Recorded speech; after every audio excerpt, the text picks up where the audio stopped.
What's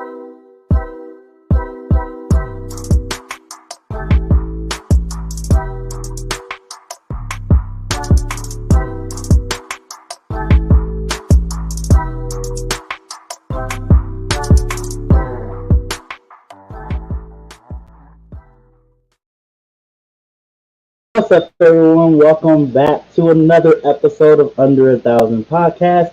Just a heads up, I have a head cold, so might not be as energetic as I normally am.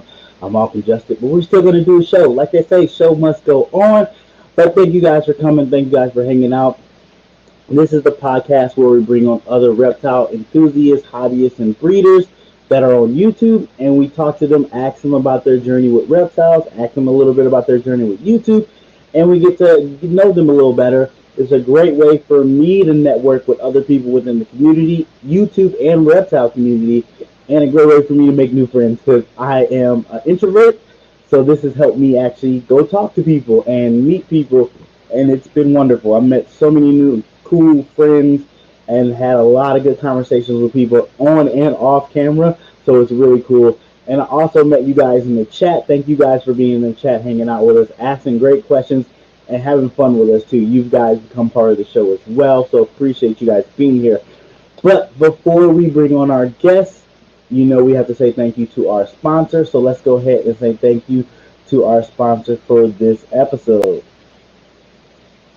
This episode is sponsored by B&S Reptilia. They were established in 2013. Chris, great guy. Met him through Jeremy. I can say we're friends. He's a great guy, knowledgeable about animals. He's been breeding for 9 to 10 years, and he is doing some amazing stuff with a lot of different animals. Of course, you know Chris is working with ball pythons. Who isn't working with ball pythons? But it's hatching season right now. So Chris has got some amazing ball pythons out there. Definitely go check those out. He also works with northern pine snakes, Mexican black snakes, blood pythons, green tree pythons, just to name a few of the other species he has in his collection.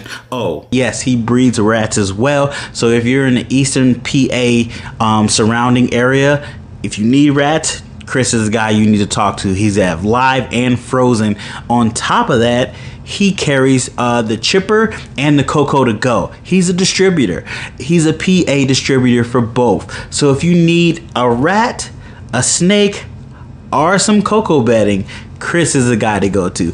Definitely go find B&S Reptilias on their Instagram. They're on Morph Market and they're on Facebook. We're working on trying to get them on YouTube. Come on, Chris. When you're ready to do YouTube, let me know. You know I'm trying to get you there. But yeah, check out Chris. Thank you so much for sponsoring this episode, Chris. Appreciate it so much. He has some animals you definitely want to see. Thank you, Chris, again for sponsoring this episode. Go check him out and go bug him. Tell him we're trying to get him on YouTube also. Let's go say hello to a couple people in the chat. Thank you guys for coming. Ron, what's up? Thanks for coming. Bosa, what's up? Thanks for coming. Leica, what's up? Thanks for coming. So without further ado, guys, let's go ahead and bring on our guest for this episode. Wake up, today's gonna be a good day. Wake up, today's gonna be a good day. Wake up. Friends. I don't know why I copied you. Quick question, or not question, comment, Gershon. I didn't realize this beforehand when we were just talking, but when I heard the audio for your sponsor, I think your mic is muffled somehow. Oh no, I messed up on it. And is it muffled now? How's it sound now? No, I feel like that your audio for the sponsor. Over that? Really? Yes.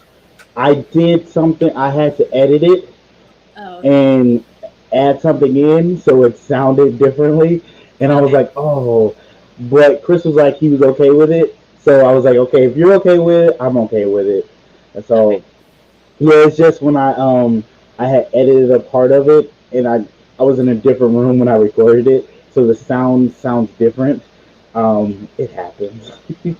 You're too good of a listener. You listen too good. But here we are. Would you guys like to introduce yourself? Let them know what you keep and what you breed. I'm Courtney. And I'm Steven. Yeah. And we're Leviathan Snakes. We keep all pythons and dogs and rodents and a baby. And a baby. Well, thank you guys for coming on. Are you guys? You guys are on YouTube, of course. You guys are on Instagram. Are you guys on TikTok? I am on TikTok. I am on Okay. TikTok. And I'm hilarious on TikTok. So if you Oh, got, I didn't even know you were on TikTok. I see in the chat, Maine is saying that it's still muffled. Is it still muffled? Like we can hear you, obviously, and we can understand you, but Yeah, muffled. Something's off. Okay, let me try to unplug it. Let me see. Hold yeah. on. So while you're working on that, I'm just going to talk so we can fill dead space because Definitely, definitely. Yeah, Let them know about the TikTok. Tell them where it is. yeah. so I'm actually looking to see if I can follow you on TikTok real quick because I don't think I knew you had one. Because I use TikTok for I don't use it like we use our Instagram where we follow a lot of other reptile people.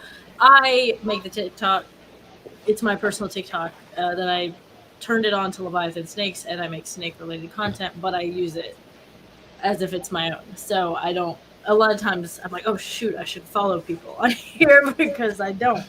Um, and yeah, no, they're not good quality. They're not like our like YouTube and Instagram and stuff. Um, Oh, you follow me? Do I? Yeah, come on, man. Oh, I'm just kidding. honestly, I'm not on TikTok that much. No, I'm just teasing. The thing about TikTok is I feel like a lot of times when I tell people that we have a TikTok and stuff, I think there's like a lot of people who almost act like embarrassed to be like, well, yeah, I do have a TikTok. I watch TikToks, but like only when I'm, don't have anything else. it's like a guilty pleasure. Yeah, it's like, yeah. Oh, it's just to pass the time. Yeah. I mean, I get why people are like that because the whole TikTok seems to be meant for younger people, and when older people get on, like we're trying to do something that we don't know what we're using. Which honestly, I still don't know what I'm doing on TikTok half the time. I'm just posting stuff and hoping people like it. But that's what half the people are doing anyway. So it's still fun, and you never know where people might find you. So I say jump on all the social medias you can, and just use them to benefit you. Use them to where it helps you, and don't get sucked in and be on them all day per se. We have made at least one, like we've had at least one person who's like, hey, I found you guys on TikTok. Do you have anything available? And they like made a purchase. We've had that Okay. for sure once, like that I'm thinking of right now. So There yeah, you go. It's working right there. yeah. Okay. Tammy, thanks for coming through. Appreciate it. Appreciate it. Oh, what I totally blanked out what I was supposed to. So, like, yes. If you guys are not following them on YouTube, Instagram, or TikTok, links are in the description down below. Go hit that follow button, subscribe button, all those good buttons. Um, Check out their morph market as well. They have animals up there. Um, are you guys on? What is it? Is it called Vero? Is it Vero? Is No, that we're how not it's on Vero pronounced? yet. You're not on Vero. No Vero right now, so don't worry about that.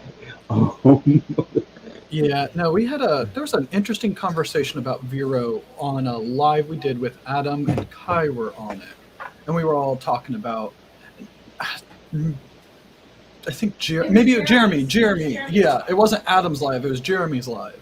But we were just kind of talking about, so like, I go off of the idea of like, I would rather focus, like, because it takes time and it takes effort to like make content for all the different platforms, on the one, like start off with one, once you kind of get the hang of one, move on to another. And I feel like that Vero right now doesn't have a big enough audience to support the effort that it would take to like add in another social media platform for it. I get what you're saying. I get what you're saying, but I use the technique of most of my content is made for YouTube, and I cut it up to be able to put on other platforms. That's smart. That way, I double to triple use out of that content. Yeah. So like when we take like a video, when we're like out in the shop and we're getting like a video for something, and maybe we want to use it for like a YouTube intro, but it would also make a good TikTok. We will literally record. So like there's one that we do, and I know if you've seen our reels or our TikToks, you've seen this a million times. But it's like taking the egg box out of the incubator, setting the egg box down, cutting over to opening, pulling out the new baby. We've done that several times. But so Steven will record it with the camera. Horizontal. and then he'll record it with the camera in the vertical. And so I do everything twice. Oh. Yeah, we will. We Okay. always build. So we build content specific for the platform. So if it's YouTube, we can use if we're going to cut up a YouTube video, we can use a cut up YouTube video, put it in vertical format using Adobe Premiere Pro's auto reframe as a YouTube short. But that content, if it's YouTube content, it doesn't come over to Instagram. Just because it's horizontal. Yeah, and they I think we've tested it before, and they don't do as well. And then the Instagram content that does really well doesn't do as well on TikTok. Yeah. No, my TikToks do fine. The TikToks do the ones that you make for TikTok, where it's different it's hard styles. because of the sound. I think that's what it is. It's yeah. sound. And something that we've noticed is people will we had somebody that we knew who recently posted a reel, and they posted it to the wrong account. So they posted it to they posted it to their Snake account, not their personal, and it didn't do nearly as well. And I think what it was is they didn't put the new sound. They just downloaded it from their personal, re-uploaded it, and they didn't get that trending sound. Exactly. So, yeah. Yeah, that sound, finding the right sound on TikTok is important. That go from 10 views to 10,000 views instantly. And I don't even know what's popular music nowadays. I'm always just listening to podcasts. So I'm just, hey, this says it's popular. I'll put that on there and see what happens. Popular music right now is whatever is trending on TikTok. It's crazy the way Pretty TikTok much influenced the music industry. Pretty much. We have so many people came in. Thank you guys for coming in. I am a little under the weather, so I'm gonna try to say hello to everybody as much as I usually can. But I'm reserving energy for questions. So bear with me today. But we're still gonna have a good show. We're still gonna have fun. We're still gonna learn some new stuff. So let's go ahead and ask you guys a question, because that's what we're here for questions. So how long have you had your YouTube channel? We started our YouTube channel. I think our first videos were in Christmas of 2020, that season, because I remember the Christmas tree being up in it. So coming up on 2 years now. So a pandemic started. We did take a big break. Oh yeah. So there's a thing that happened when we did it first. When we first did it, we were putting up, I want to say it got to the point of 3 videos a week. And it was way too much. It was way too much. Steven was doing them at that point, and he was just putting stuff on there to put it on there. It really wasn't good content. It was just, I need to record a video, so I'm just going to record a video. And they weren't really well edited. The content itself, I don't think, was that good. All the videos are still up if people want to go look at it, but it wasn't as polished. And we took a break. So we started in December of 2020, and then we probably took a break around summer that year, where we didn't do anything for 3 or 4 months. And then I want to say it was August or so, we started doing it again. But when we did it again, we were we are only going to do 1 video a week. That's it. 1 video a week, but we're going to do everything that we can to make that 1 video as good as we possibly can. And that's where we saw, I would say between December to that August, we might have gotten 200 followers on YouTube. And then from that August until now, so a year, where I think we're coming up on 1,800, I think. I think we're 1.74 or something like that. Yeah, you guys, last time I was at 1,700 something. Yeah, 1,791. Okay. And it's that's not necessarily a lot for YouTube, but we did notice that we got way better success when we were doing 1 quality video a week than 3 videos that were mediocre. That's smart. I mean, yeah, 3 videos a week is pumping out a lot of content. And doing 1 quality one, that definitely makes a difference.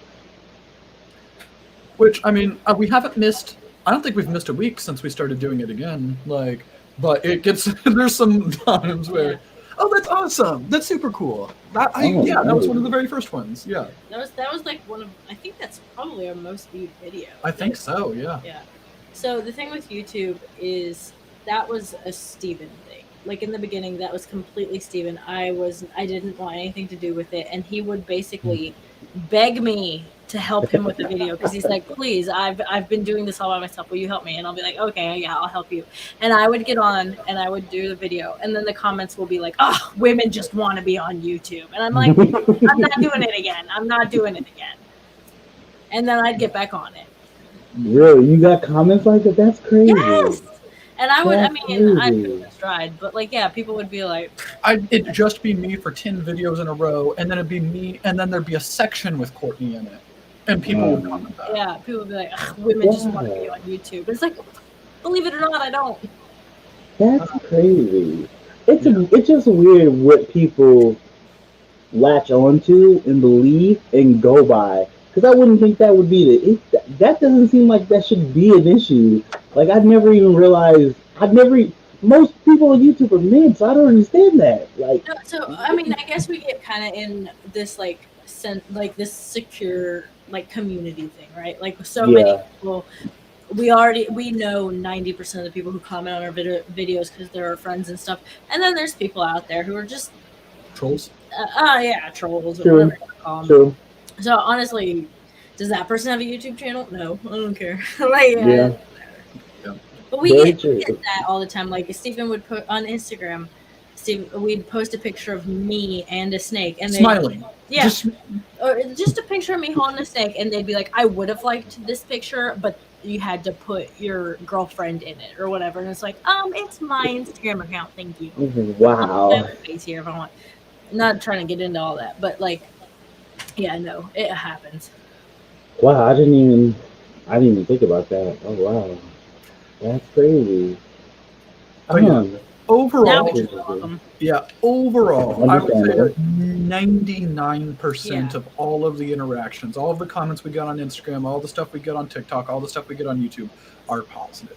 But every now and then, there'll be somebody who is just being a troll. And it's like, I can get it if somebody like has a difference of opinion and they're like, I prefer doing it this way. That's not what we're talking about. We're talking about there is a woman in this video and I'm mad. I'm not trying to like get all like, but it does happen. You know, like at first it was just Steven, and I would hop on, and then we'd get comments like that, and I'd be like, I'm not doing this anymore. I'm petty. And now it's gotten to the point where I feel like maybe 75-25% like Okay. completely Okay. editing and all that. Okay. Because I know when I started YouTube, I kind of just started with showing my animals first, and I wasn't really in the videos. And then when I got in the videos, I did get that, hey, you're a black guy, why do you have reptiles? I got that for a little bit, got that for about 2-3 months, and then it just kind of faded away. And then you started to find the community, and people were like, oh, that's a cool animal. Oh, look how you built that. And then it just kind of fades away after a while. But those are those first few trolls that people that just want to come on and say something just to get attention. And you see it, real people that actually watch the content and enjoy it start coming in and kind of pushes them out. So yeah, oh wow, that's crazy. Yeah, just one of those things. I mean, you know, people also get on there and they say, you know, I'm trying to think of something, but everybody loves you. There was a video that I don't remember exactly. It was the video we did was it was like how to make $50,000 a year breeding ball pythons, and it goes down like statistically if you're going to breed all of them, different price points, stuff like that. Somebody had commented on it, something like, "These snakes are so invasive. Why would anybody be breeding them?" Yeah. Like, And just then every now and then. And then we commented back like, "Hey man, they're not invasive. They would die." And they're like, "Oh, I didn't actually know that, but I saw that on the news that they were invasive." I And thought it would say a certain animal, but show a ball python. And they're like, So I that's didn't why know I thought that way. I'm like, then why the hell are you commenting on our YouTube video? Thank you for the engagement. Yeah, that's the other I thing. mean- It's all engagement's good engagement. Like, This is very true. This is very true. Yes, the incubator is pretty much full, but this is technically my first incubator. Well, yeah, I'm planning to build a bigger one down the road. I have it. I just haven't started setting it up. But yeah, I think I have one more clutch to go this season to go in there, and I'm hoping another eggs hatch before those eggs drop so I can pull them out because it only holds 5, maybe 6 clutches if I stack stuff on top, but I don't like stacking them on top of each other to push out that air. But yeah, that's a problem. That's a good problem to have. Too many clutches sometimes. It's a good problem. So you're having a good season so far? Sounds like It is a record-breaking season for me. I've only at the most I had was 6 clutches in one season. Was 6. This season I'm looking at maybe 13, maybe 14 clutches at the end of the year That's altogether. awesome. That's awesome. So it's great and terrifying because that's a whole bunch of babies to take care of on We're top right there of with the you. collection I already have. yeah. We are right. We kind of hit that where we had them all at once. Like last year, they were so spread out that by the time we had a new clutch hatch, we'd already sold all the previous babies. And Yes. this year, it's kind of like, hey, these haven't even shed yet, and these are hatching. Yeah. That is a, and it's starting to get cold now, so shipping is gonna stop. I know there's a couple reptile pet stores that I know that still ship during the winter. I want to talk to them and see how they do it, and animals still get there safely and everything. I'm gonna talk to them and see how they do it, and that might be something I can do. But most likely I'll hold for shipping until weather permits. But if I can ship them safely. Are you planning on vending any shows? I mean, with 13, 14 clutches, I feel like you definitely could. I could. I should. Bomb Projects told me I should start vending shows. I vended. I like being at the show to walk around. Also, I get. It's not claustrophobic. I don't like a lot of people, and if I'm stuck in one spot, that will get my anxiety really high. If I can move around and move, that's good. So that's the only thing that vending will terrify me from. But I probably should vend. I'm thinking about it more. People I love was you. hoping not to. Yeah, People love you. Like, I know. I love talking to people, and when it's talking about snakes, it's so much easier for me to do because I can focus on talking about snakes. But when there's a large group of people, I get weirded out. I'm trying to get better with it. That's why I'm trying to go to more shows this coming year. I'm trying to go, especially shows out of state. I'm trying to go like Daytona. I'm trying to go to Texas. If things work, hopefully I can hit a couple big shows outside and see more people and get used to being around more people. I like tradesman's advice. Have a few drinks before the show.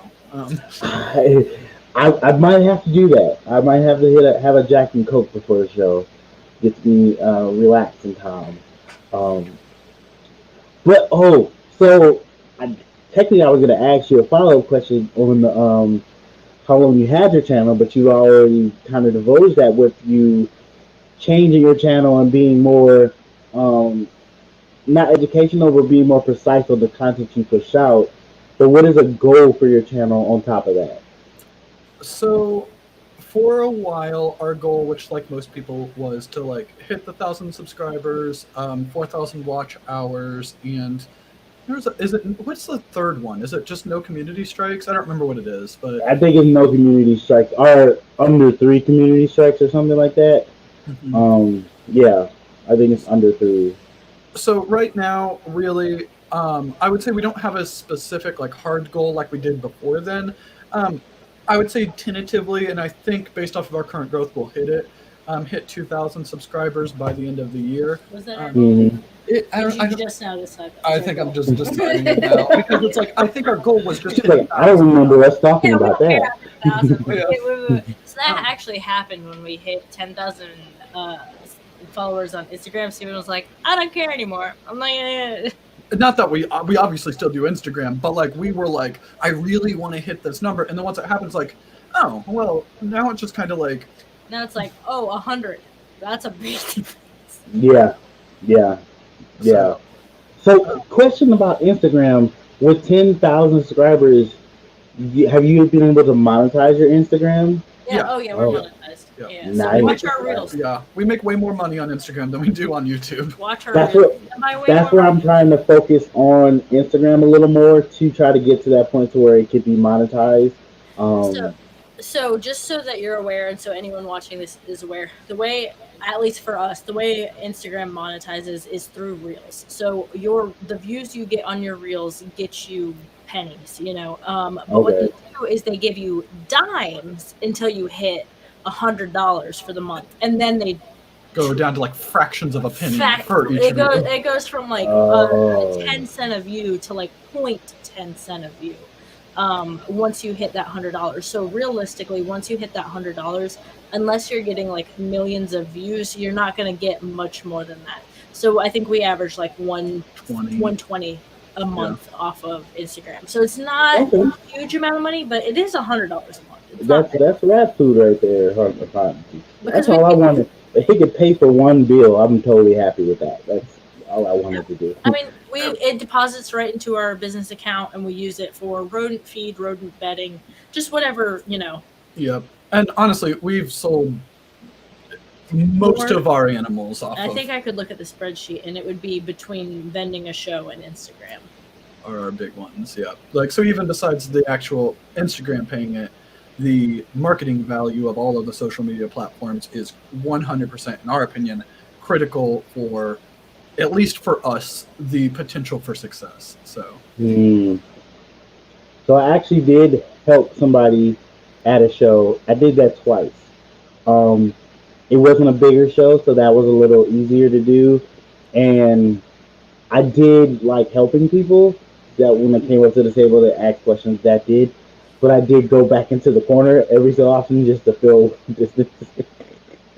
But yeah, that's a good question right there. Creator account is the Okay. one that you want. The reason why is that business Instagram accounts, they do not have as much access to the sounds on Reels due to copyright stuff.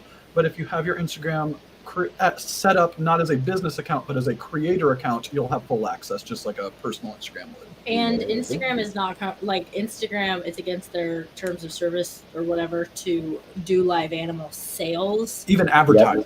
So you can't use anything along the lines of like for sale. They'll be for Available. sale. Yeah, you want to be Don't super put dollar careful. amounts. Yeah, never put a dollar sign. Yeah. And I've seen it a lot recently where people are posting like the stuff that was taken down. Like Instagram took this down, and it's like the post is, this baby is this amount of money, and I can ship on this day if you buy this animal from me. And I'm like, of course they took it down. It's against their terms of service. Very true. Very true. Be more careful than that. Yeah. That's one of the reasons I tell people to get on different platforms, because you have to realize you don't own that platform, and they can take you off at their own will. They that's their platform. That's their rules. No, go ahead. Sorry.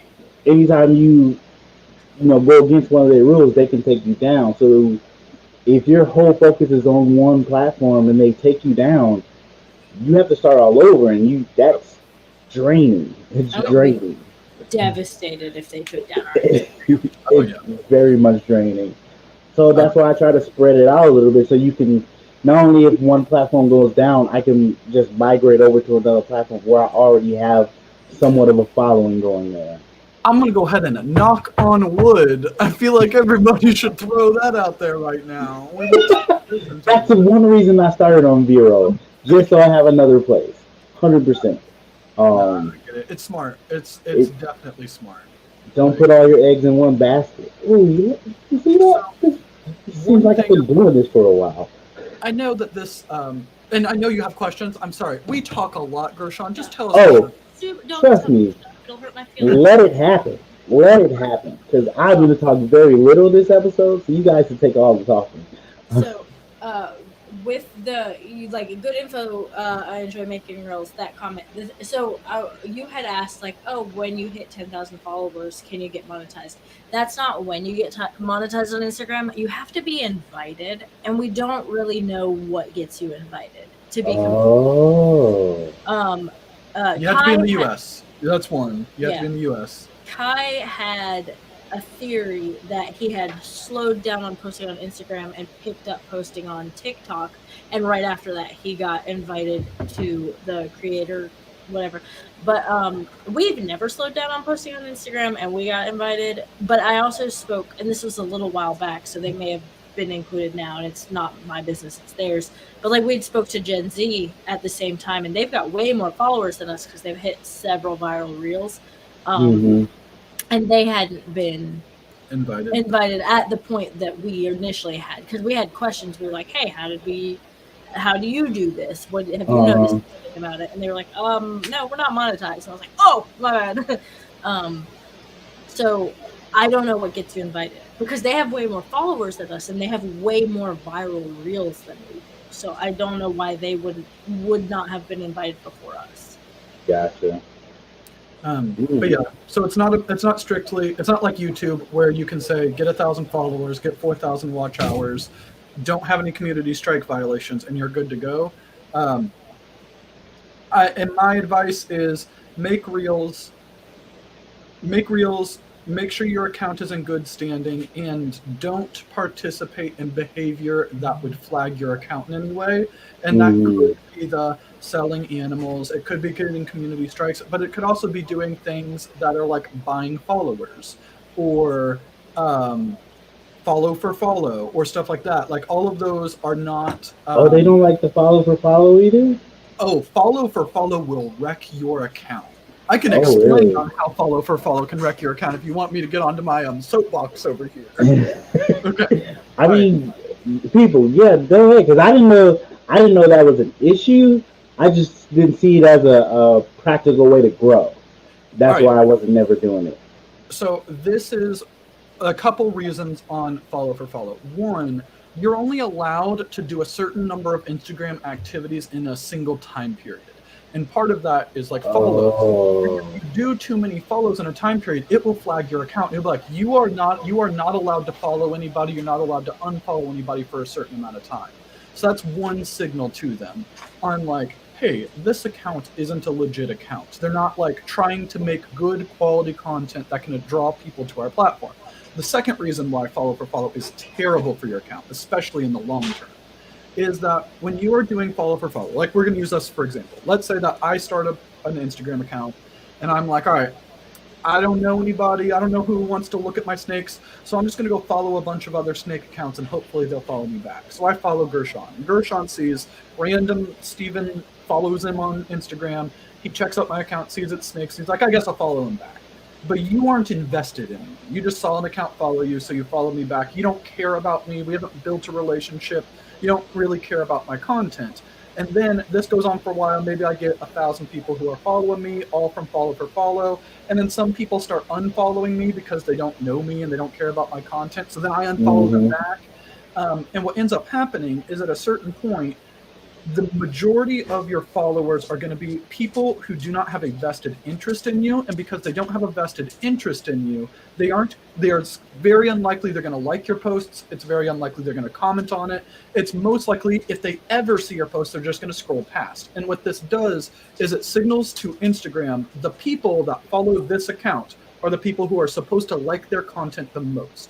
And that dedicated audience does not care what they post, so they're obviously posting garbage. And if they're posting garbage, we will not push it out to other new audiences who might like their account, because if we post out garbage content to these new audience, they're not going to stay on Instagram as long.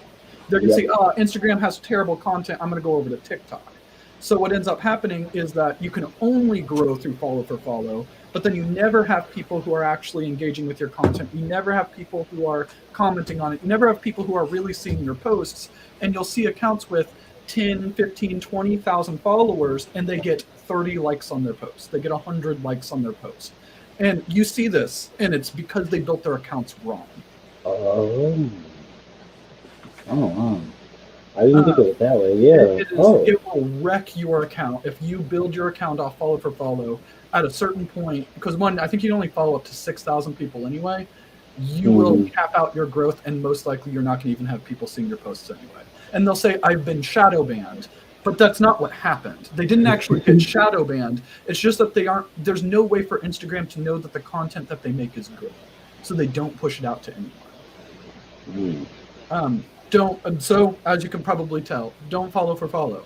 Like, only follow accounts that you genuinely like, you think they have good content, or that you have a personal relationship with them and you're like, oh, they're my friend, and if I see their post, I want to talk to them. That's what you should follow an account. You like their content, you feel like that you have some sort of connection with them. Don't just follow people to get a bigger follower number. There you go, people. Yeah. I'll go Oh wow, yeah. Because I usually, when people follow my account, I usually go look at their account, see what they're posting. They're posting snake stuff. If it looks cool, I usually follow back, and I hit a like on a couple of pictures. And that's perfect. That's perfect. And I think one of the reasons that it's something that we notice often is there will be people who will tell you, like, oh, the only way to grow your account is to buy followers or do follow for follow. Yeah. When they say follow for follow, they literally mean, well, once a month I go through all of my followers or all of the people I'm following, and if they're not following me back, I unfollow them. I only follow my own followers. That's just not a good. It doesn't make sense. The purpose of social media isn't to get the biggest follower number. The purpose of social media is to share. Sorry, go ahead. Oh, I was gonna say, share your message with potential audiences and build a community. Mm-hmm. And engagement is way more important than followers. So you can have 10,000 followers and no engagement, or you can have 1,000 followers and super high engagement, and all of those 1,000 people are a lot more likely to buy from you than 10,000 unengaged people. Very true. Very true. Sorry, that's our thing that we get. No, this is good information. This information people do wonder about and never hear about. So it's good stuff. So we're gonna delve back into these more social media tactics. Yeah, let's get back into your questions. But now we're gonna talk about some snakes. And I need from both of you guys, what's your favorite codom and what's your favorite recessive? You start. All right. I know this is going to be shocking for everyone. My favorite. Very much so. His favorite recessive is hypo. Love the Sunset Project. It's my favorite recessive. It's my favorite gene. My favorite snake that we own. Sunset. Everything for my favorite recessive. Favorite codom that we own. I'm gonna give out two. Is there one that you like that we don't own? Lace. Oh, but we don't get own it. So that we own, I would probably say, black pastel. I think black pastel looks really, really cool. Both of them look really cool. The other one I was gonna say is Niala, but we haven't done a whole lot with Niala, so. Okay. So obviously banana. I love banana. Oh fuck! I forgot about that. So the thing about banana. I'm sorry. You're good. I know. Do you know? I was surprised too. He beats me out on. You know how embarrassing it is to get beat out. I'm legitimately red right now. Yeah. Oh my god! I don't think I've ever. That was just pure emotion right there. You're getting that banana experience. Anyway, so sorry about him. Banana, I feel anywhere. like banana, and some people will be like, banana just doesn't do it for me, and they're wrong, because the thing about banana is, I swear to you, male bananas, specifically male bananas, I don't know anything about female bananas, we don't barely have any, but bananas are the sweetest snakes. You cannot convince me that that is not true. They are I have never had a male banana that we've hatched out or that we've purchased other than our banana pied, but that's I'll get into that in a second. Bananas are so sweet. And every pet owner that we've ever had that's like, hey, I am a little nervous about getting a snake. What would you recommend? Banana, single gene banana granite, banana leopard, banana pastel. They love them because they are so sweet and so pretty and so perfect. They're like little puppy dogs. The exception is a banana pied. We have a real a-hole of a banana pied, and I posted that we had a real a-hole of a banana pied, and I had 4 different people tell me that they also have, and one of them is like a pet owner who handles her animals a lot, and a couple other people all told me that all of their banana pieds are the worst. So I think the mixture of the genes takes away the puppy dog attitude. But Mm. bananas are the sweetest. They're the sweetest snakes. And then when it Okay. comes to excessives, I think I'm gonna say clown. And it wasn't clown at first. I think Steven got us into clown. I didn't get us into clown. Steven did. I liked Xanthic before Oh, yeah. that, but the clown for me, it's so striking, and there's so many different things you can do with it. I love the clowns. It's very versatile. It does goes busy, goes reduced very well. Um, Works with a lot of different patterns. A lot. I hit something that I was trying to hit for a while. I'm super excited about it. You guys will find that out at the end of this month. But yeah, it works really well. Really well. Really well. Really well. So I'm a little surprised that you said banana. Like I like banana. Don't get me wrong, I like banana. Don't have anything against banana. Like banana. Um, I just had very bad luck with banana. I couldn't get the one banana male I had to breed to anything, so I let him go, and I'm gonna work with banana later on down the road. But understandable. So Okay. what is a It was a banana. Oh yeah, our first snake was a banana. was it okay? So Yeah. that definitely ties to it as well. So So what is a um gene that you guys have been looking at recently that you want to encompass into your collection? Lace. Lace.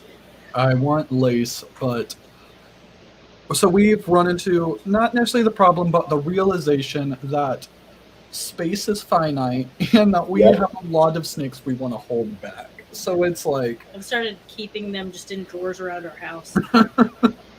but lace is the one that I really want. I really want to get the lace. I feel like that it is such a cool project, and just like Desert Ghost complements pretty much everything. I think lace is the same way, but you get to have the result in the incomplete dominant form or in the heterozygous form, and you have a visual result, and you can get the visual result in a homozygous form that's even better.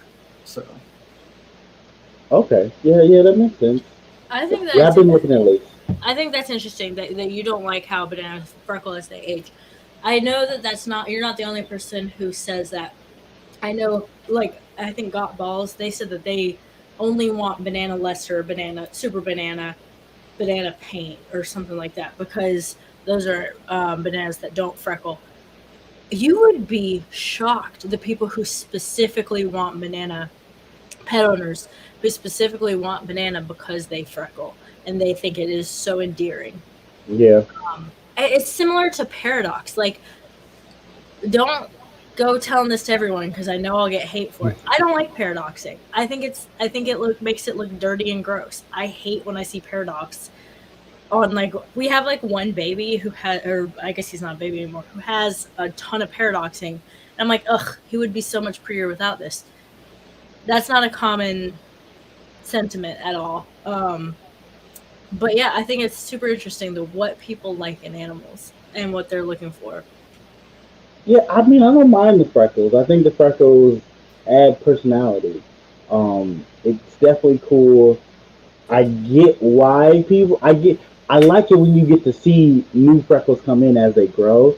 That's cool to see your snake ever changing. You can see that more in bananas. You don't see that in other morphs so much, except they just brown out, and that's a sad thing. But the new freckles is a positive thing, at least to me. Once you realize they're not mites, then it's a positive thing. We've Uh, had that plenty of times where people are like, "Can you send us a picture?" And I send them a picture, and they're like, "It has mites." And I'm like, "No, it doesn't. It has mites." But we've had, we'll have pet owners. They'll name them like Pongo, like after 101 Dalmatians. okay, So okay, that's cool. That's cool. Yeah. um, So speaking of pet owners, what is your you guys probably know this better than I would. What is your percentage of breeders to pet owner buy from your collection? we let me If check. that makes Give me sense. just a second, and I'll pull up the spreadsheet. See, I gotta get spreadsheets. I gotta get on top of it. I'll make you a spreadsheet, man. You just tell me what you want on there. I'm ju- I am trying to move this to from hobby to business. So I know I have to be more business oriented with stuff, all that good stuff. I gotta learn spreadsheets, learn how to do that. That's part of being in a business. So you guys have spreadsheets for pretty much everything, right? Look, I'm a I'm a data analyst, so for like Okay. professionally, so I just immediately. So let me show you. Would y'all mind if I shared my screen? Go right ahead. Hey, we're here to learn something new. I saw Alright. the S. I thought it was StreamYard. Sorry. Okay. Go All right, ahead, so share we're it. sharing. Share screen over here. Okay. So this is just a quick one that we put together. So this is something I made where I Okay, specifically good. put where we sold it, and we also um where is the location? What was the question again? Remind me. To pet owners versus breeders. So on here, but do I Yeah. not have that? Right there. Oh, Yeah. potential. Okay, so here's like this is just a certain date range, but it has breeder, pet owner, potential breeder, or if we sold to wholesale, which we only sold to two animals to wholesale this year. So interestingly, 19 pet owners for the same value as breeders, and only eight sales to breeders. So technically, we're making more money for pet owners and potential breeders. But it's twice the amount But of it's work. twice as much work, if that makes sense. Gotcha. But yeah, so this is like a spreadsheet that I put together. So what we put together when we do a sale is like obviously like list amount, retained, like if we were to give a discount or anything, shipping cost, and then we put where we sold it, whether it was Instagram, TikTok, YouTube, at a show. You put that down too. Oh wow. Yeah, and then I see your little snake in the background. And then we put whether they are a breeder, pet owner, or potential breeder. The thing about the potential breeder is a lot of pet owners say that they want to breed their snakes someday. So I kind of am a little, I don't know. The potential breeder. Anyone who mentions that they might breed their snakes at some point Yeah. falls into that. But I would say, like on the one that we showed you, there's 12 in there that are potential breeders. I'd say maybe 6 of them will actually breed their animals at some point. Mm. Oh wow. I didn't.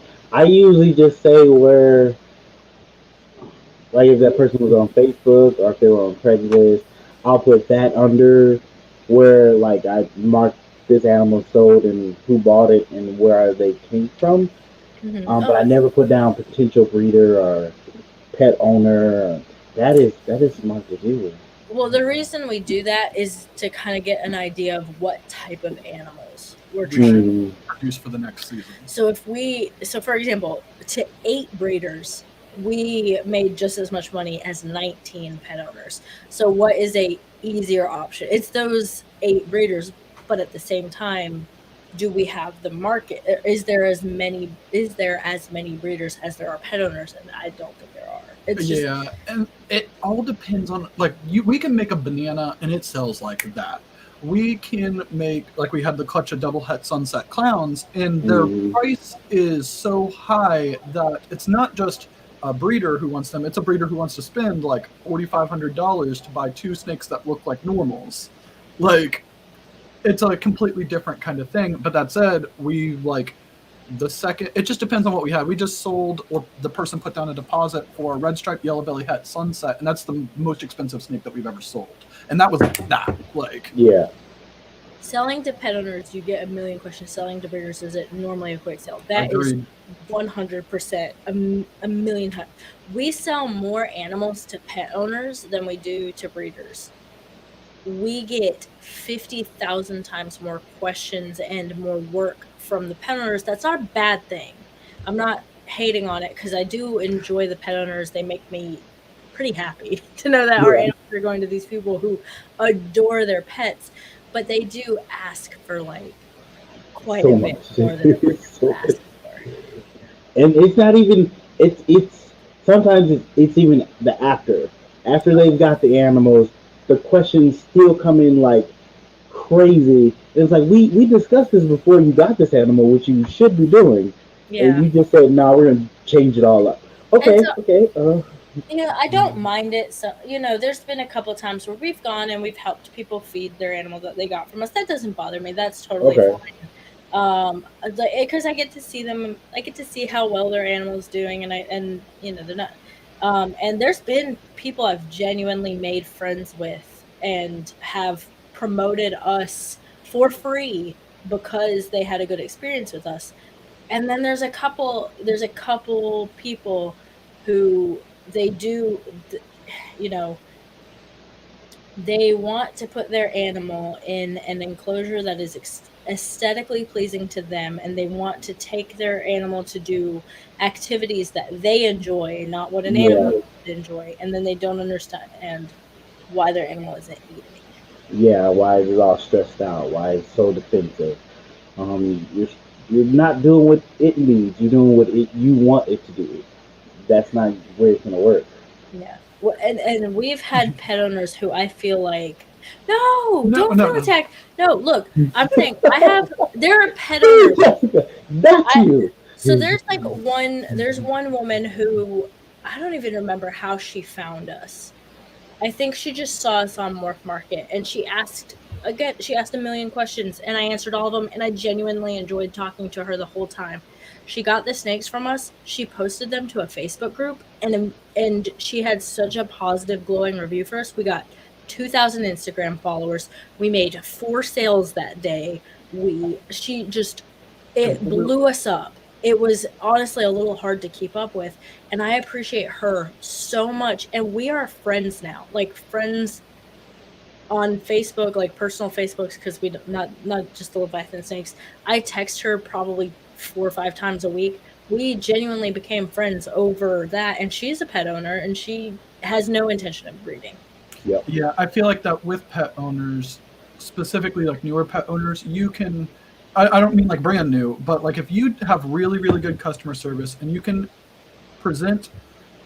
have an experience that is way better, not saying like value statement, but like what they perceive as way better than the other animals that they bought from other people, it will make them love you. Like, it's so like nice. And with breeders, it's just kind of like, oh yeah, that's a good experience. It might be easier, like, but it's just like, oh yeah, they were really good. They were nice to buy with. But I mean, like pet owners, it's like a completely different emotional situation.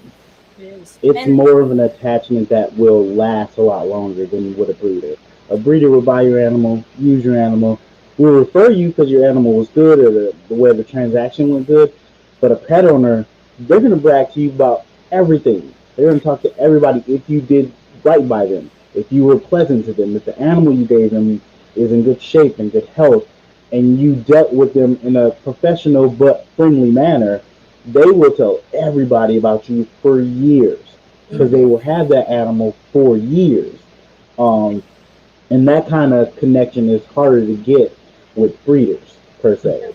So I do love selling to pet owners. I kind of prefer it sometimes because the fact that you actually want to know like those questions, that lets me know you actually care about that animal to a different extent. I'm just gonna brag for a second. One of the young ladies that we sold to at the beginning of the year, she reached out to us maybe a month or 2 ago, and it was like, "Hey, by the way, myself and a few other people that you've sold snakes to found each other on Instagram, and we have a group chat where we talk to each other and we share pictures of our snakes that we got from you, and it's a whole group chat filled with people that you have sold snakes to that we just share updates." Really cool. And it was so sweet. She's like, we just talked about how great you guys are, and I'm telling you, pet owners, they'll make your day. And some will ruin your day. No. True. But True. it is. I mean, there's good and bad in both. The thing with pet owners is it's more work for less money, but you know your animal is going 80% of the time. You know your animal is going to a phenomenal home. Because these pet owners, people who like snakes, they're nuts about their animals. I mean, we are about their animals. No, like with the people who feed their dogs like a raw diet and do all this crazy stuff for their dogs. That's how a lot of these pet owners are, and it's good to know that your snakes are going to these insanely good pet owners. Very true. Very true. So let's hit another question. What camera do you use to do your YouTube videos? So for our This one. Yep, that one. For our YouTube videos and our reels, and a lot of our pictures, but not all of our pictures, we use So a that's Canon. It is a Canon M50 Mark II, and then Okay. the lens we normally use with it, which is the one that's on there right now, is a 22 millimeter prime Nikkor lens, or not Nikkor, because that's the other camera. It's a 22 prime lens, 22 millimeter prime lens, so it doesn't have a zoom. And the reason why we specifically choose that is that if you buy a lens without a zoom, they're able to put like higher quality glass in the lens, so you're going to get a better quality picture. You just don't have the ability to zoom in and out. But if you're in like a studio environment, like a shop, you don't really need to zoom in and out, kind of thing. You could just move closer or move further back. So you get a better quality image with a prime lens than with a zoom lens for the most part. But we also have a zoom lens that we use when we're like going around at a show. That's 11 to 22 millimeters. And real quick, Ozak, we do actually have a chart that is customer spending, and it lists the frequency in which we've had repeat customers, as well as the amount that each individual customer has spent with us. And you might have like one customer who's like way up here, and that's because they bought two very high end animals, and one that has bought 4 animals, but it's like down here because we've started stacking on discounts as they've purchased more and more animals from us. Gotcha. And also, I knew y'all were all crazy about your pets. Kind of crazy. I used to feed my dogs. I used to make my dog food, but I was broke. That's why. That was a different reason. I used to feed them goat meat because that was like $5 at the Ingles. Hey, you gotta do what you gotta do sometimes, and hey, it's handmade, so it's still made with love. It's just a better way to do it instead of buying that regular dog food. Now I don't have time to make my own dog food, and also there's no discount grocery store around here. No, I've never noticed. Like I don't know if anyone around here is from like Asheville, but they have Save More, which is all of the like meat and stuff that is like about to hit its sell by date from all the other grocery stores. So and it's also weird meat. So I would literally feed my dogs like 5-cent eggs and like, and I mean they're good eggs. They haven't gone bad or anything. And like goat meat and just all this bizarre stuff, carrots and spinach. I would blend it all together and make their dog food. And then it turns out they sell it in bags. You can just buy it. You don't have to make it. So how long before you realized they were putting it in bags? Yeah. I didn't know they made dog food. I thought you had to make it all yourself. So yeah, we just have to get on agreement. Canned raviolis before that. Oh wow. Okay, so people, it is tip of the week time. I'm gonna put this thing up. There it goes. You're not gonna hear me. You guys can hear me still. Okay, good. We had no tip of the week this week. Sorry, go ahead.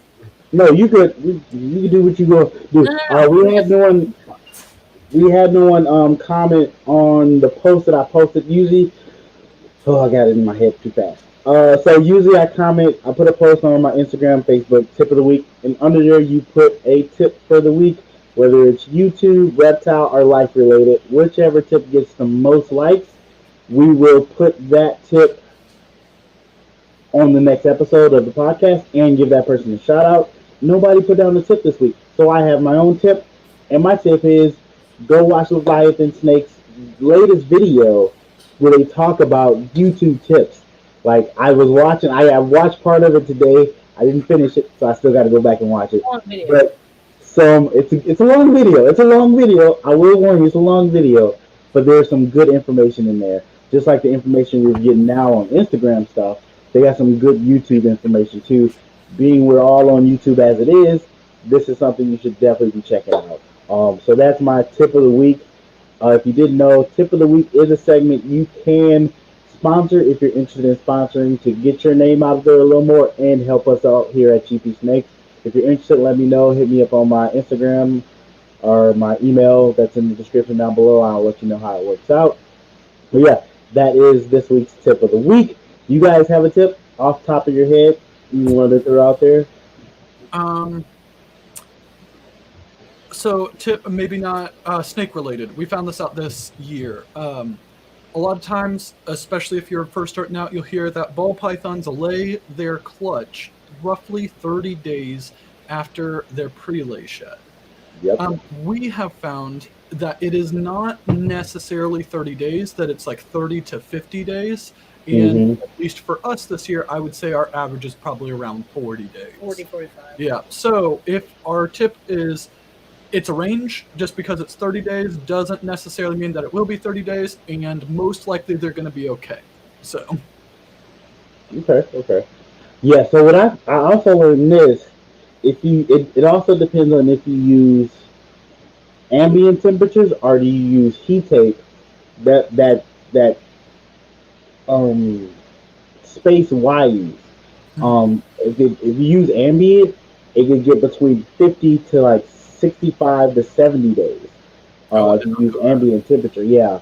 A couple friends I know have work only with ambient, and they usually on day 55, like waiting for these eggs still to drop. And I'm like, what do you mean 55? They should have been on the ground already. What's going on?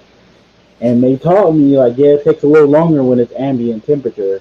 So don't get too worried about your animals if they haven't laid yet, but do keep an eye on them because sometimes they do get egg bound. I only had one female get egg bound, or I had to kind of help her a little bit get it out. Usually, you should go to a vet. It's the safest way to take that animal to a vet and make sure the vet does it properly. But keep an eye on your females. Have you guys ever had a girl be egg bound? Not actually egg bound, but we did have a girl who laid one egg. She was filled with eggs. Like you could just tell she was just massive. She laid one egg, and then she didn't lay the rest of the clutch until 10 days later. So that was one where we're like, oh, what's going on? That was one that like got us worried, but she laid the rest of the clutch. It was perfectly fine. All of the eggs that had veins, there's one that was like a clear egg, just no veins in it at all. All the other 9 eggs hatched, and they're all perfectly healthy. So I've got two things. One is in regards to whether that meant being egg bound or not, and that is we spoke to several very experienced breeders during that trial, that period of frustration, and a lot of them are like, well, is she stressed out? Is she trying to lay? And we're like, no, she's not. And they're like, well, if they're egg bound, they're actively trying to get the egg out of them, and they will be very stressed out. So that's something to look for. I was gonna say their uterus is twisted is what causes it. It causes a true egg bound, like devastating situation. So if they are actively like flailing, I don't want to say flailing, but if they look like they're coiled up, not worried about it, just having a great time, they're probably not egg bound. But if they are stressed out trying to push the egg out, that can be devastating. The other thing is when Steven said clear egg. So I worked. Today's my last day at my current position, but I work in poultry, and we refer to infertile eggs as clear eggs a lot of the time because they don't have an embryo, they don't have any. So when we first started saying stuff like, oh, one clear egg, because that's how I'm used to referring to it, a lot of people commented saying like, what's a clear egg? Like, I've never heard that term. Is that what you call like what? And I thought that was super interesting that obviously an egg is an egg is an egg no matter what type of animal it is. And I just thought that was a universal terminology, but it's not. Yeah, I never thought of it that way.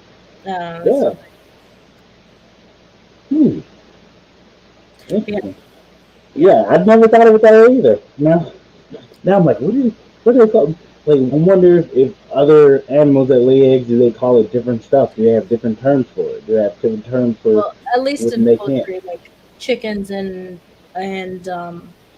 Turkey? and things like that. They'll refer to infertiles as clears because the way you find out if an egg is infertile or not is if you shine a flashlight and there's no embryo. There's other ways for, early. There's a million things: early dead, late dead. Whether or not there's a crack in the egg. There's a million things that can cause a chicken not to hatch, but a clear egg is an infertile egg.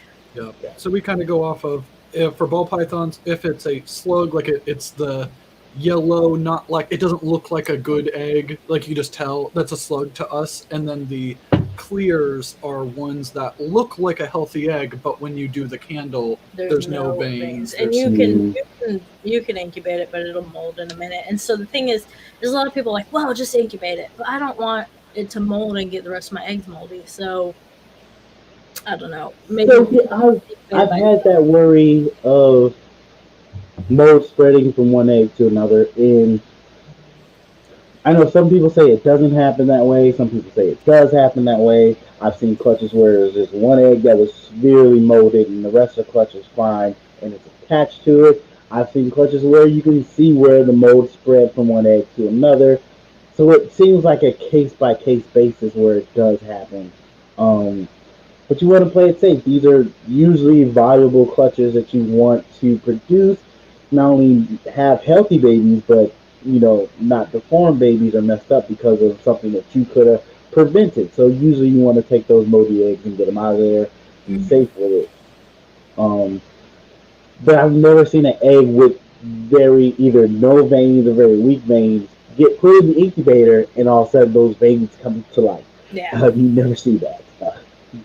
I think we're just, as humans, hoping for hope.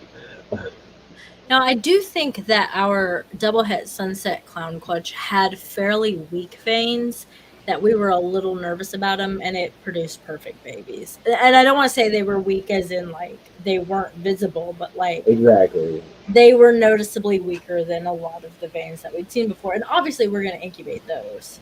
Yeah. It was just, there was one that was completely clear, and it was half of a boob egg, and we were like, we're not going to incubate this because I don't want it to mold and get the rest of my babies. Put them at risk. Yeah. Very true. Very true.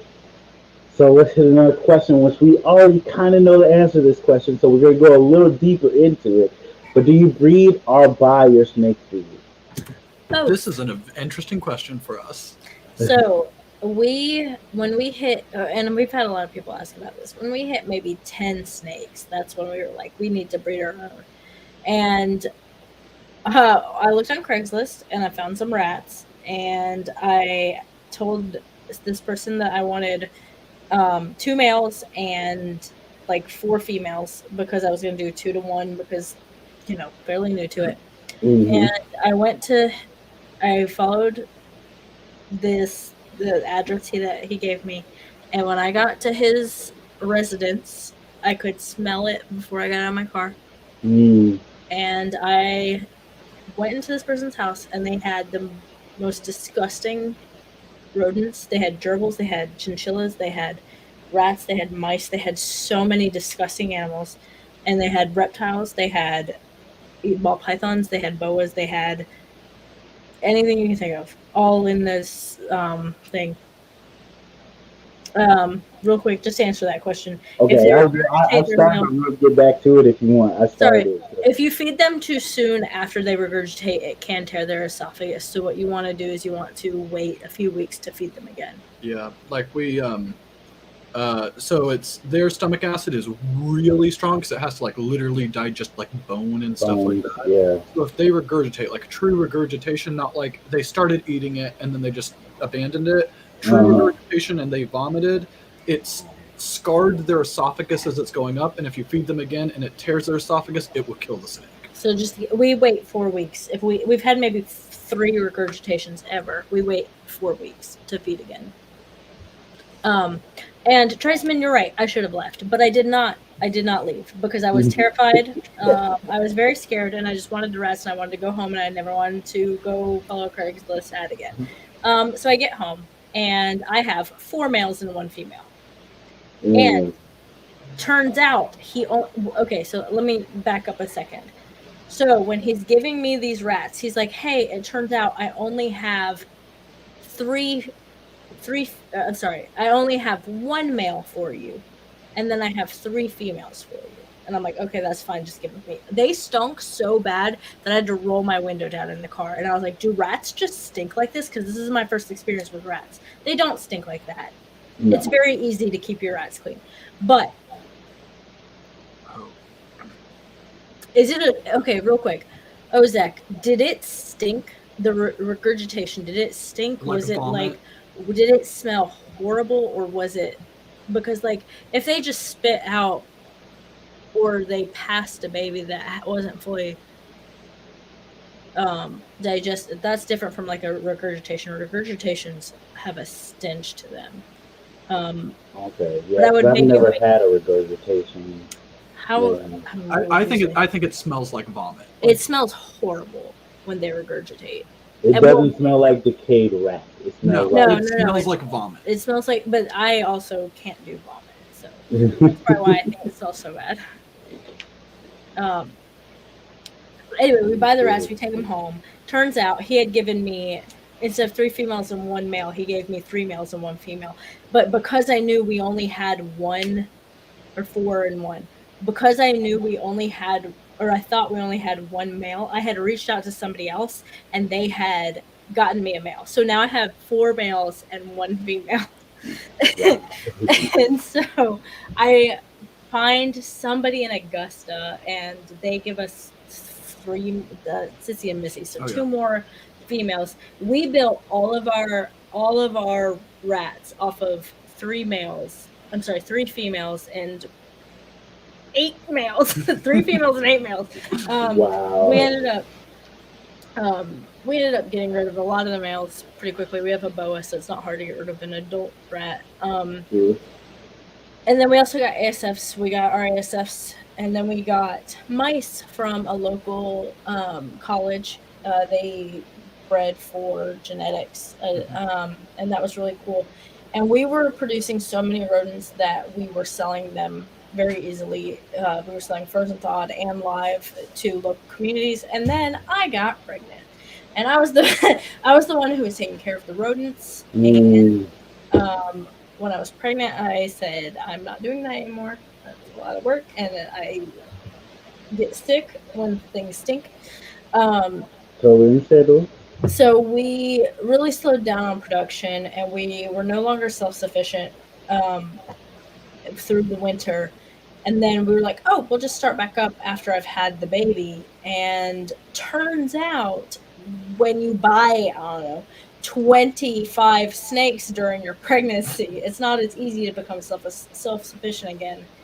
Yeah, we have like 100 babies. Yeah, 100 so hatchlings. right now we're feeding our babies off of the mice that we produce, and we're only producing mice right now. We are about to get several colonies of ASFs again, and we're hoping to be self-sufficient again by the end of the year. Yeah, hopefully.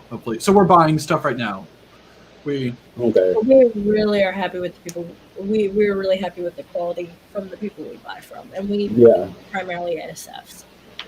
Okay, so yeah, that is an important thing to get if you are buying, to get it from someone you like the way their quality of the rats they give you, or not, whether you're eating live or frozen.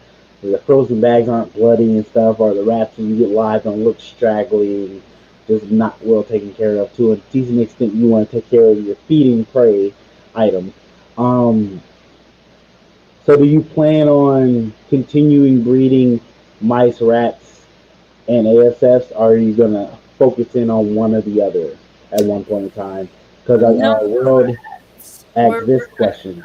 We're kind of past the rats. The thing about the rats, and a lot of people say that mice stink, but honestly, we could probably go 2 weeks before cleaning a mouse enclosure and not a rat or ASF. The rats. Rats, I think, stink. Rats, to me, are the worst. They're too big to keep in a colony, in my opinion. If you want to keep rats, you need like a huge enclosure. And rats are smart, and that's the worst thing about them. The rats are smart. I don't care what you say. They can figure out problems. They get on my nerves, and also they've got the sharpest teeth of any of them. They get big, fast. People Which is love good. them. you need to raise up a small rat so that we can feed an adult ball python. That takes you 4 or 5 weeks. But then when you don't feed them off in that 4 or 5 weeks, now they're gigantic. now they're the size of a dog. Yeah. And they bully you. The thing about the rats is they're too smart, and they find a way to get out. And then you're like, if you're gonna get out, at least do my taxes or something. But the thing about they go back and they tell their buddies. That's the thing; they'll teach the other ones. You have to kill that whole colony right there because they taught each other how to get out. Yeah. And also, now you're going to have that happen over and over again. I'm just going to go ahead and tell main squeeze reptiles that I completely disagree with them. Mice bites are not worse. I have been chomped.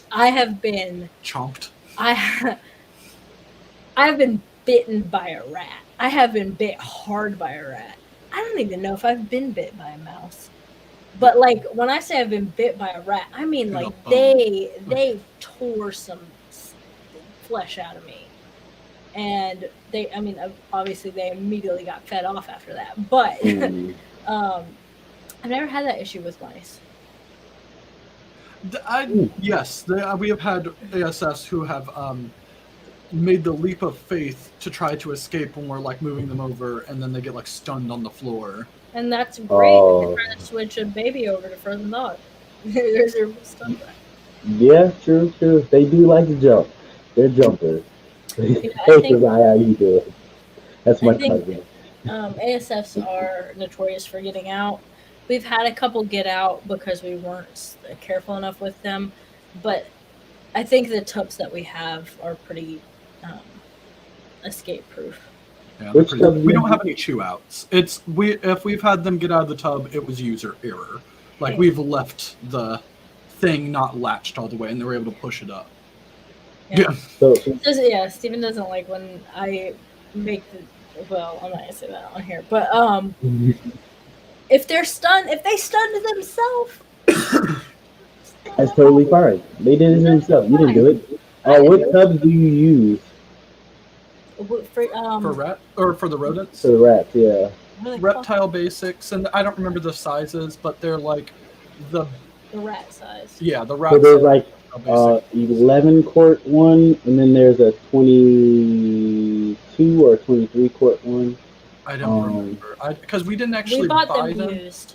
So our friend had gotten he had bought this a bunch of equipment from an old reptile breeder, and this is ARS racks, stuff like that, and they also had a bunch of these reptile basic stuff, and he's like, hey, I'm gonna take the ARS racks, rodent racks they have. Do you want these? And he gave them to us. Because Stephen had sent him the listing or whatever. So okay. So do you plan to since you don't like the rats so much, are you planning on moving rats out and focus on mice and ASFs? Yeah, just mice and ASFs. We don't have any rats right now. Okay. We do rats as frozen thawed, but we just don't breed the rats. Gotcha. Okay. Yeah, I started getting a little scared of them. The rats. Oh, yeah, they started plotting. Understandable. I know some people have rats that they're just super friendly with. It all depends on the quality of rat you get, the lineage, and all this other stuff. And that happens with ASFs too. Usually people start off with them and they're just mean and they're fighting it. As they have babies, new generations come in, they begin being softer and not as mean and a little more okay with human interaction. So it's a process, honestly. It's a process. We feed a Missouri rodent breeder. Sorry, real quick. I did see somebody ask that. Yeah, we keep the local. So we live in Aiken, South Carolina, which is horse country, and there's a local saddlery store that for some reason carries rodent feed, and I assume it's for bunnies because I think people show rabbits around here. But yeah, we keep them in business. We keep them purchasing rodent feed for us. How much are you going through in, let's say, a month? How many bags of rodent food? We've really reduced, but normally we would probably buy 3 or 4 bags for 2 months. Yeah. So maybe 1.5 to 2 bags a month of the 50 pound. And then we That's not that also bad. do we'll throw some veggies in there. I used to do like hard boiled eggs and stuff, but I stopped doing that. But I did. I'm sorry. What was your other? Yeah, Oh, I would wait to feed that baby Yeah. again. yeah, yeah. I mean, as a baby, 100 grams, waiting 4 weeks. I wouldn't mind if it's 100. If it's up to 100 grams, I wouldn't say 4 weeks is bad. I would probably feed again at 3 weeks, but Yeah, 4 weeks isn't that bad. Like when we have babies that will not like eat and we have to assist feed, I wait 3 weeks to assist feed. And Even that's like they've never had a meal. like never had a meal Yeah. before, and I give them a meal, and then I wait. And if they still won't take, I wait another 3 weeks before I assist feed again. And that's like a 75, 80 gram hatchling, because I don't want to assist feed or force feed unless they really need it. yeah. And we actually just had a little blue-eyed Lucy girl who has only been assist fed take her first meal today By without. yourself. Yep, all by herself. Nice. So that was nice. Yeah, I had to assist feed two snakes for my first clutch this season. I waited for them to eat every time. I would try different prey items, live, frozen thawed. They didn't take anything, so I seen they started to get a little bit, that like tail suck on their at their tail where you can see that's where they usually lose their fat. I was like, all right, I have to try to assist these Yeah. guys now. And that first attempt went well. They like clamped on. Once I got it in their mouth, they're clamped on. So I'm Yeah. like, okay, you know what your mouth is for. You get it. I just got to get you to hit the animal now. So hopefully next feed they'll do it on their own. But yeah, I think that's we've only ever had. I think the max amount of assist feeds is like 3, and then they start taking it on their own for Okay. us. What do you use to edit your videos? I use Steven. Yeah, get a Steven. So software we use to edit our videos is Adobe Premiere Pro. I really like it, but I never recommend it to people. Why is that? It is a very It's a pain in the butt. so like people edit like full on movies in Adobe Premiere Pro. True. There's like very, very high learning curve for it. It's Um, hard. And it's not user friendly. Like once you know what you're doing in it, you can do literally anything in it. Mm, And it has integrations with other Adobe software like After Effects, which is like special effects and stuff like that. Like it is like professional level like editing software. It's just really, really intense.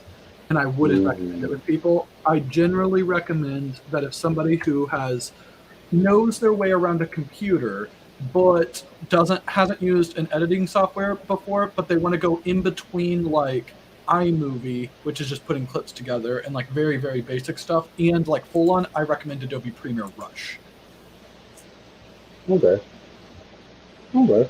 So it's more user friendly, it's less complicated, and it still has a lot of customization, but not the overwhelming part of it as Premiere Pro. Yeah, I mean, yeah, that makes sense because it could get overwhelming with all the things you can do and the learning curve of how to do even the basic stuff with it. Let's be honest, YouTube, you mostly need to know how to cut a clip, add music, maybe throw a little bit of graphics here and there, and fade out music maybe. Everything else is like another level up to where you don't really necessarily need that for YouTube, but it does help you stand out, but you don't need it.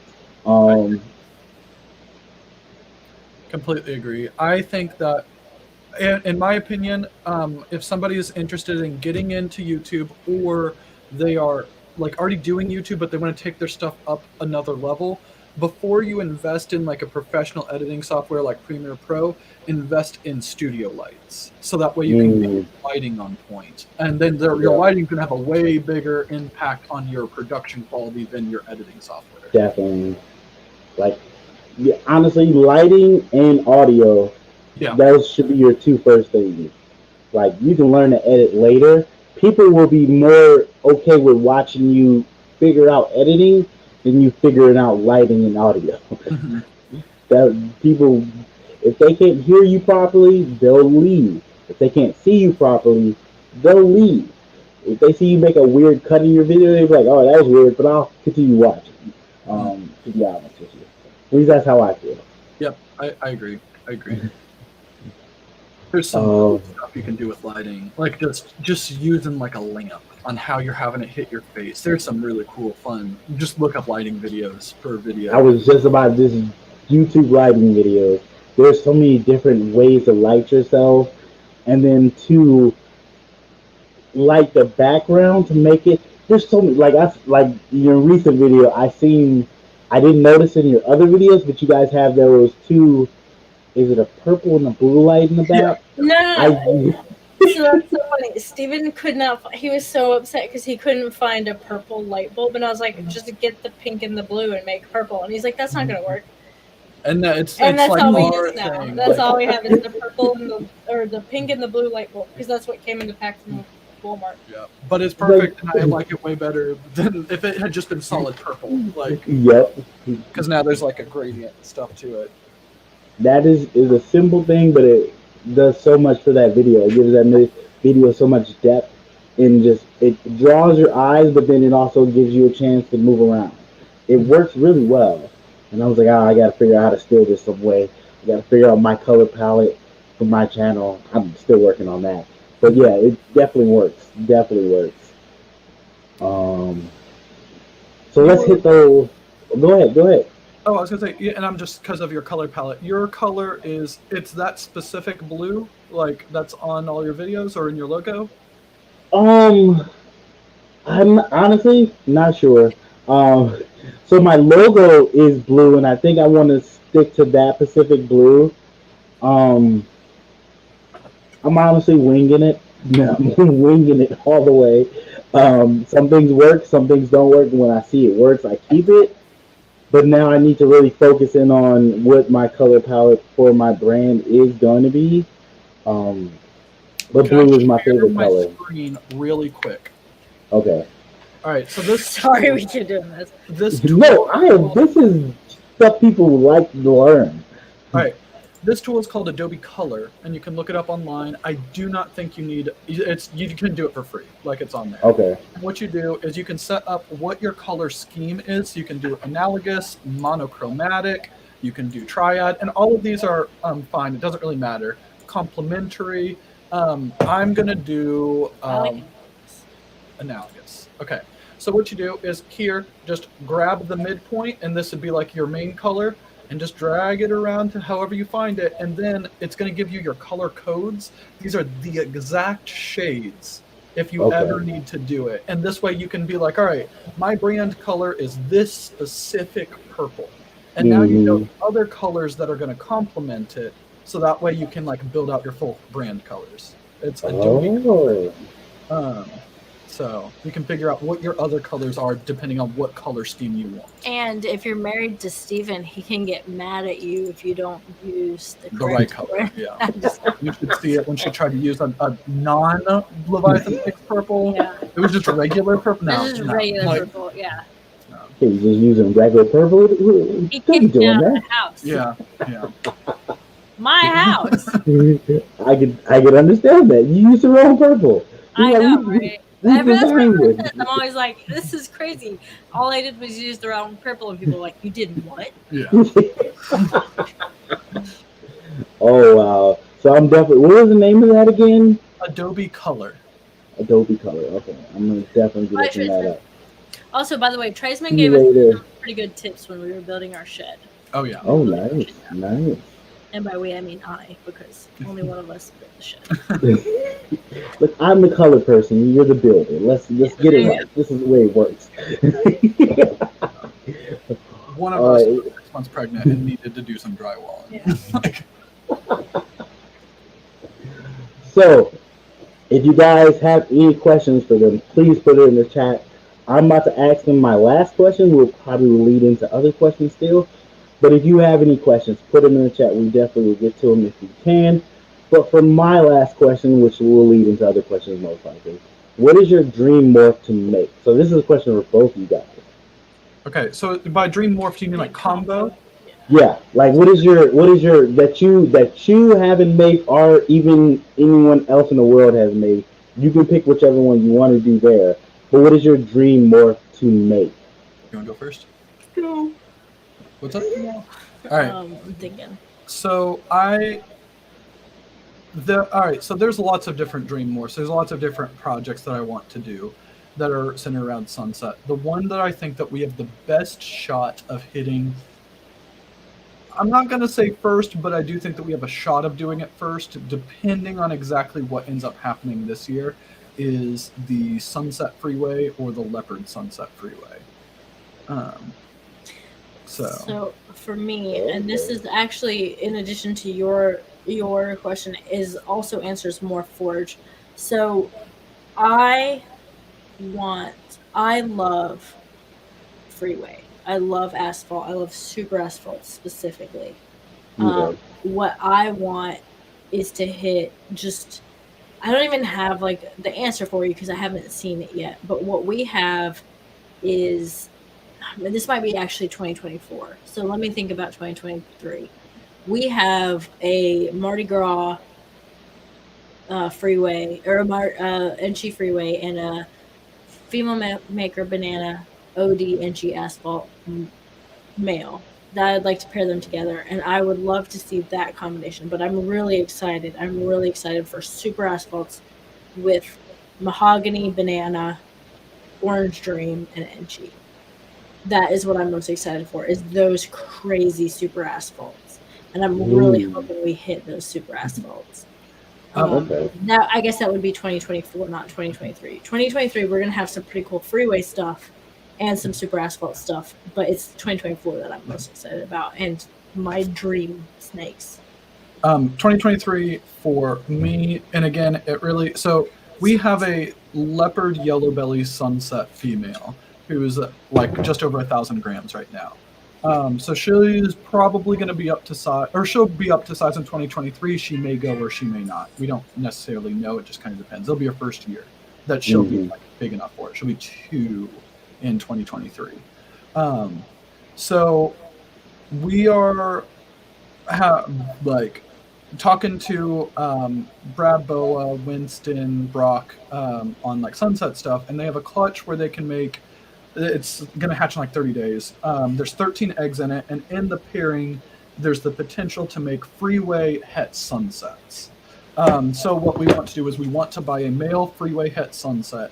Hopefully they are up to size by the time that Cora, our leopard yellow belly sunset female, is good to go. Pair them together, and so 2023 we have the chance, if everything goes well and that whatnot, we could potentially make the freeway sunset or the leopard freeway sunset in 2023. Okay. Oh, wow. Yeah, which is a real step up from our Mojave het clowns we're producing this year. That is very true. That is another thing that I'm looking at. How do you go from making those, run of the mill morphs?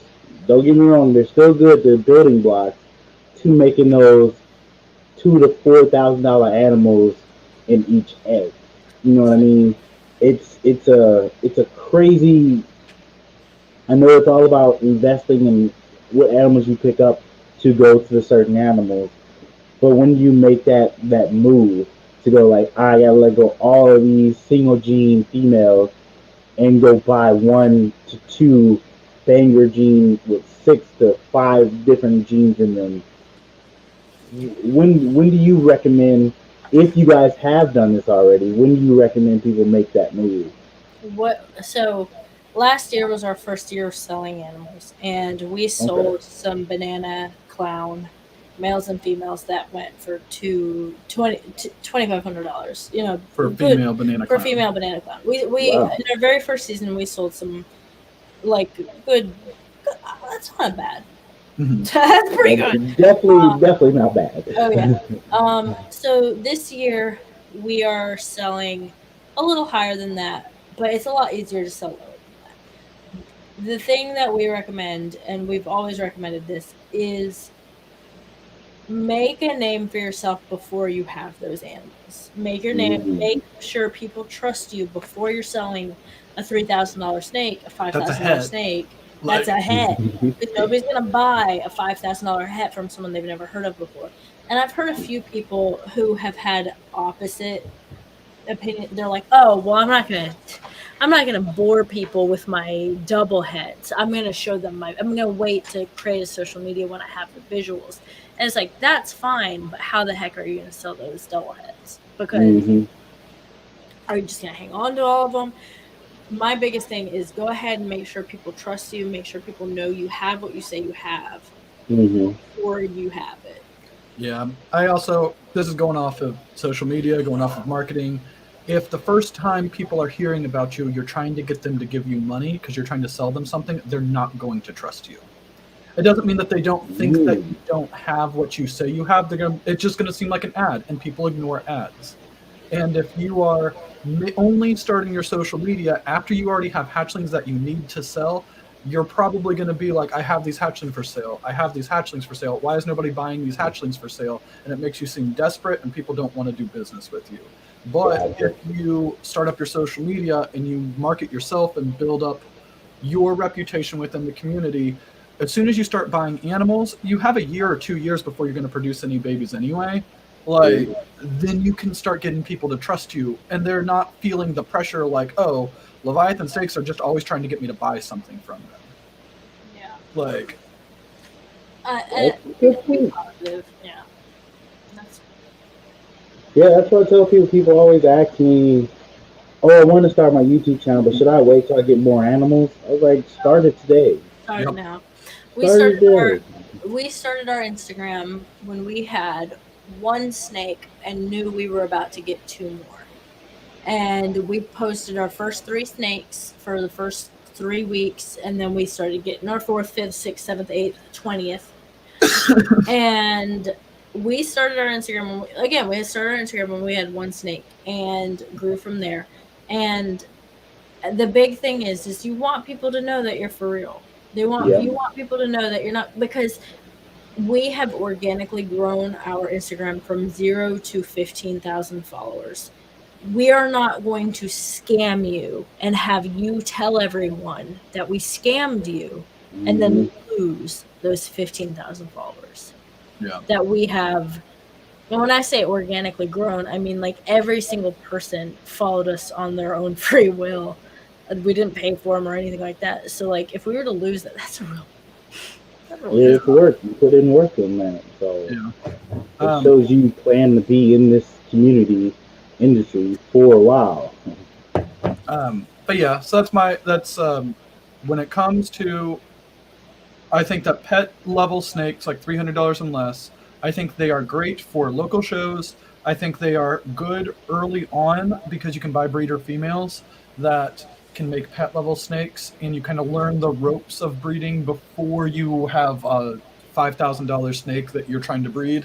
But ultimately, I think that if you want, and not everybody's like this, if you want to have a hope of making breeding ball pythons a full-time business, I think you have to go towards the high end.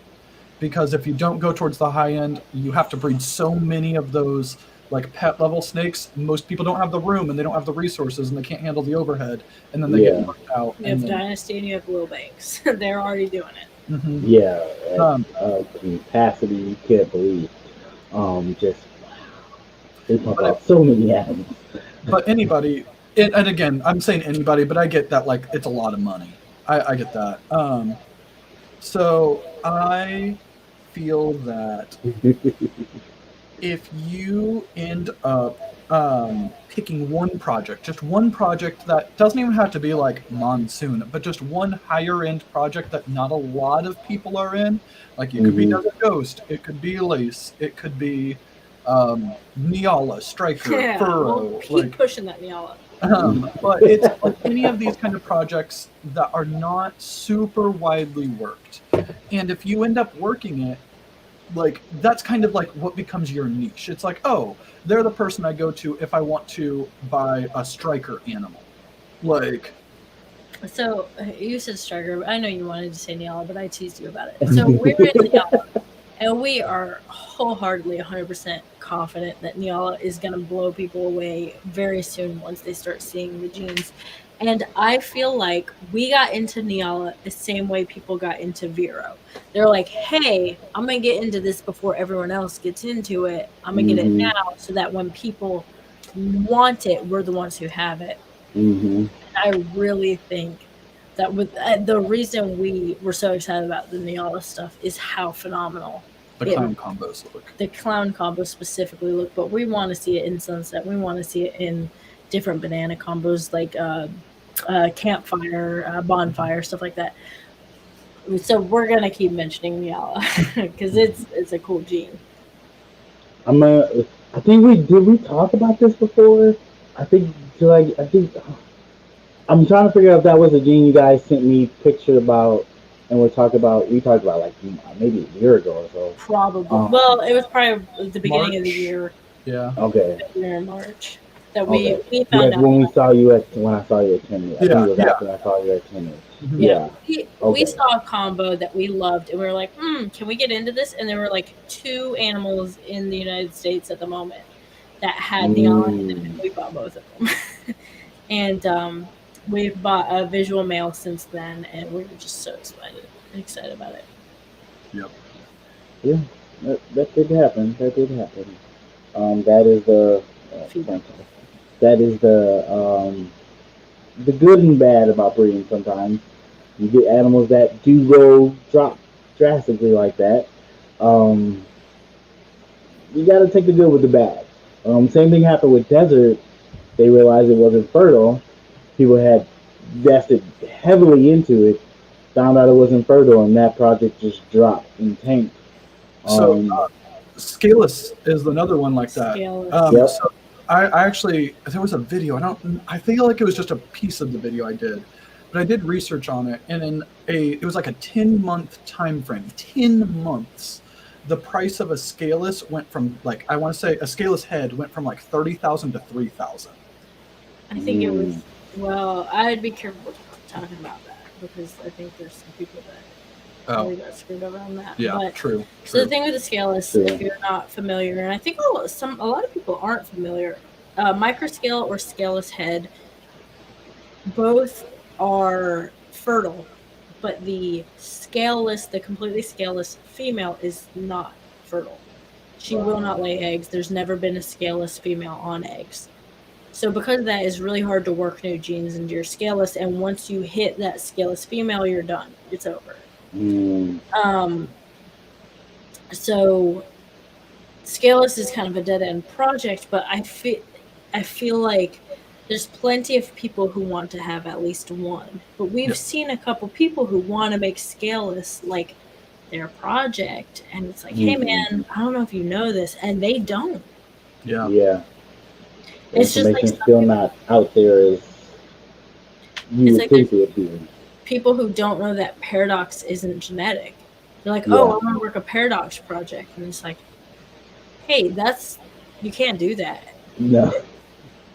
And it's so hard to tell people because you can see like you're breaking their heart. Like they had plans on that. They were like, yeah, this is what I'm gonna build around it. They're buying paradox animals, and it's like, hey, don't do that. I think not nearly as intense as those ones, but I also think that another thing that happens is right now, Gershon, if you had to say what type of projects are the hot projects right now, not necessarily more, but what type? Like back in the day, if double recessive and triple recessive are the hottest ones right now. I think that people hear that double recessives and triple recessives are like the projects of like that's what the future is. And I think that they just try to put, not everybody, but they try to put just any recessives together without necessarily thinking of how they're going to look as the end result. And I personally think that, yes, I think double recessives, triple recessives, they are going to be like, they're already there, but they are like, that's where the hobby is heading. It's going to continue to head and all that. I just think that it's not necessarily having a double or triple recessive. It's still making a beautiful animal. Yeah. You're about to get on my own soapbox, which is I'm not saying. Um, You can't start it and not say anything. People want to make a double recessive just to make a double recessive. Do you know how much time and effort it's going to take you to make a visual VPI exanthic, TSK exanthic? Why? You don't even know you made it. Quit trying to work that project. Yeah, that's weird. Don't make a double visual TSK VPI exanthic. Don't make that your goal. What if it looks crazy? It's not. I don't believe it will. I mean, yeah. So I also think that people don't fully, because we didn't know that, honestly, I think until this year, how many snakes it takes to work a double or triple recessive project. Yeah. Yeah. So like if you like, and this is not even going off of the I want to hit it. So like right now we have the Sunset Clown double heads, and we have 9 total snakes. We got 3 males, 6 females. We are for sure holding back 1.3. I'm working on Courtney to see if we can get 1.4. So with this, we breed all of those snakes in, let's say, 2 years. Each one of them gives us 6 eggs, and we are going to get some sunsets. We're going to get some clowns. They'll be 66% possets for the other ones, and they'll just be normals that are 66% posset for both. And we may get a sunset clown. Like, it may happen. But all of those other babies, so you had 4 snakes, 6 babies per snake per clutch. That is 24 babies, and that's just to get the sunset clown. Just one. And I think, like, odds-wise, double het to double het on 4 clutches of 6 eggs, it's like 79.85% chance. So you don't even have, you have like a 4 out of 5 shot to get in all of those babies one sunset clown. Yeah. Like, so it's that kind of thing, is people don't realize genuinely how, and that's a double And recessive, what do you not do a with triple. all those 66% babies? Yeah. So with the new intro to genetic testing, how do you think that will affect I'm how very people excited hold for animals that back? clown. Yeah.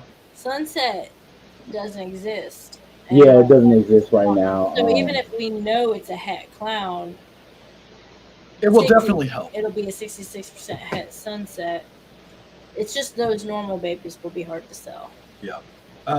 And it's just, and that, like I said, that's a double recessive, and that's going double het to double het. So like, we're doing sunset to clown. I actually feel like that, and this is a phrase that my old supervisor used to use, I think the juice is worth the squeeze on that. But if you're trying to make a double het to double, said that? John. Did you say a high school coach said that? Oh no. The juice is worth the squeeze. I hate that. Yeah. It's like, is the effort to go through it worth the end result? And the thing is, for Sunset and Clown, working a double het project from making your own double hets, pairing the double hets together, I think that the end result is worth it, because even if we make a Sunset Clown or Sunset Clowns 3 or 4 years from now, they're still going to be $10,000 to $20,000 snakes. Mm-hmm. But if you're trying to do a double recessive project and you're pairing a hypo to a clown to make double het hypo clowns, the effort isn't worth it. Just go buy a hypo clown. Yeah. I like when I was doing my albino clown project, which I kind of stapled my whole breeding brand on to an extent, which has been good. Don't get me wrong. At the time, albinos and clowns sold for a decent amount, and they moved pretty fast, where I wasn't holding on to too much stuff. As of today, I wouldn't say start that project like that. You would just go get an albino clown and be trying to work it into something else, working triples instead of necessarily doubles. But I totally understand what you mean about how you have to make sure what your output is for that project is going to be worth it, because you're going to have a lot of that not hitting that double recessive for a while. It's going to take time. So so for me, it's not necessarily double and triple recessives. It is double recessives with other codoms. Oh yeah. So for us, like with the albino clown, we're excited to get like Nyala, leopard, mahogany, all those dark genes into the. Sorry, I got excited. I got excited because that's what I want to do. So like we have a visual albino clown, and that is the double visual is the stepping stone for the end result. Is because we're gonna pair our Neala clown male to our albino female to hopefully Albino get. clown female.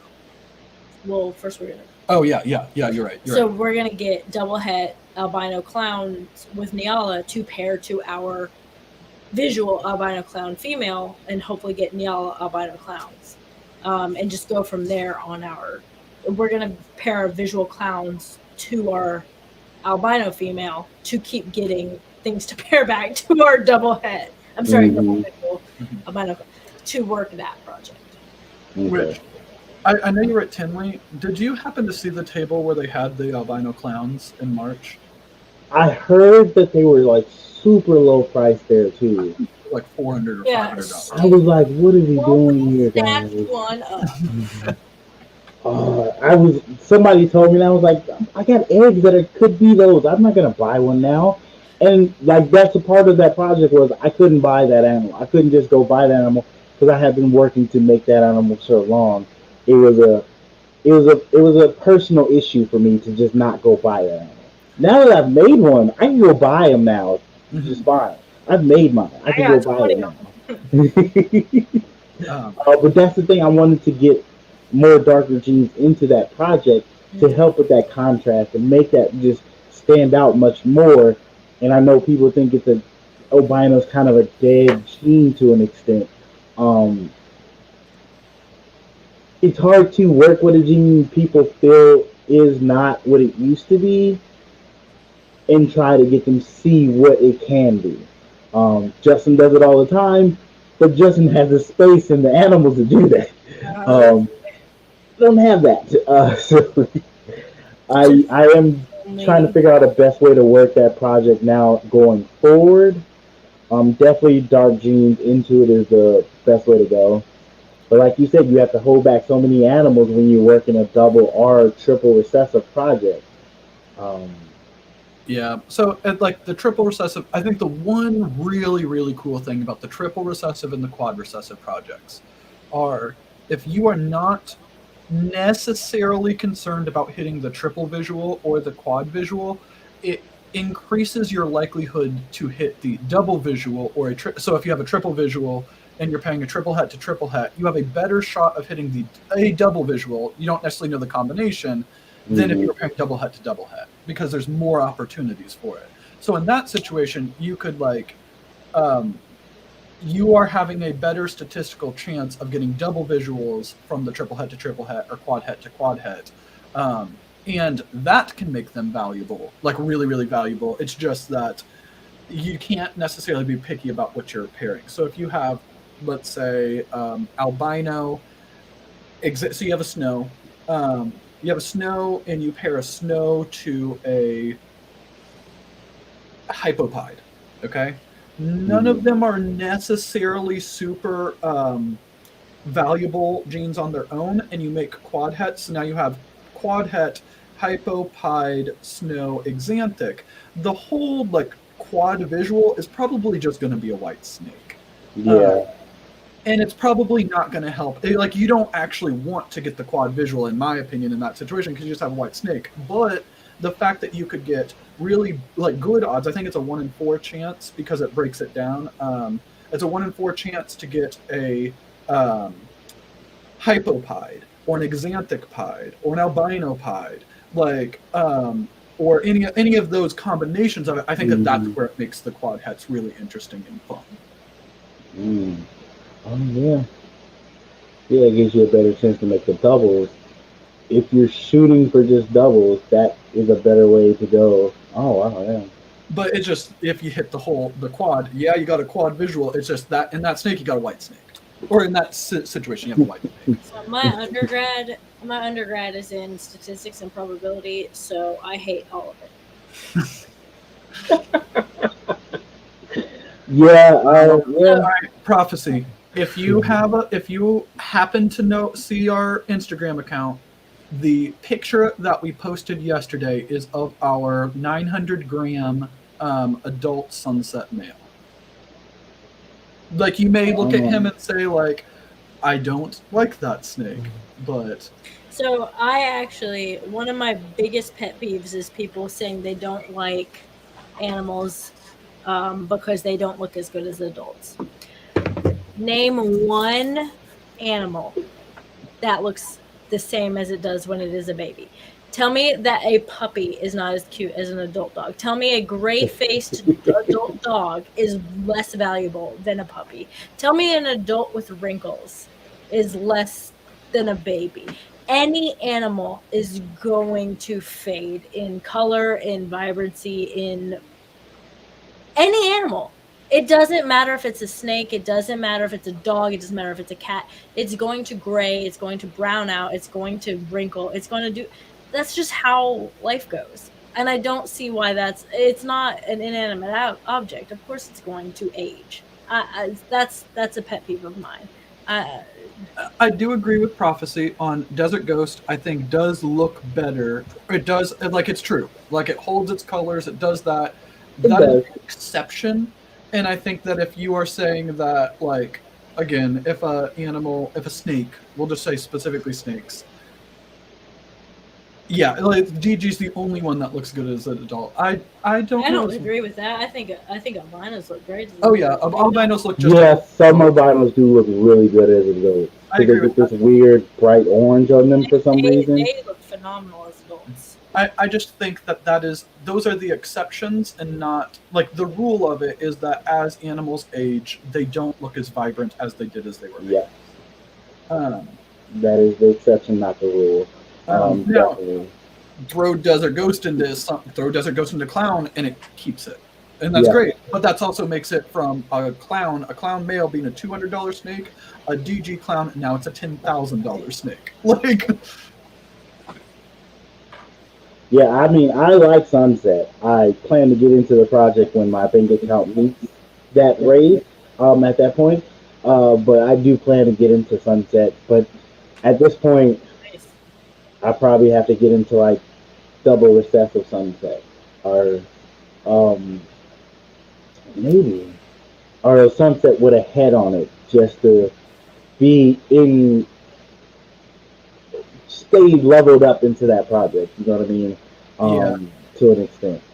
So, two things on there. So, because Prophecy, I completely agree. I think the GG Sunsets are going to be amazing. We got 7 eggs in the incubator right now. Pastel Inchy Chocolate Desert Ghost to a Sunset male. We're stoked about that one. The Hypo Sunsets have been hit, and they look amazing. They are way better than I thought they were. Oh, they're really good. Oh, all right. So this story. It didn't happen to us. The people this happened to is called Quick Herp. Check them out on Instagram. They're awesome. I really, really like them. So they bought a pair of Het Sunsets, normal Het Sunsets from Brock a couple years ago.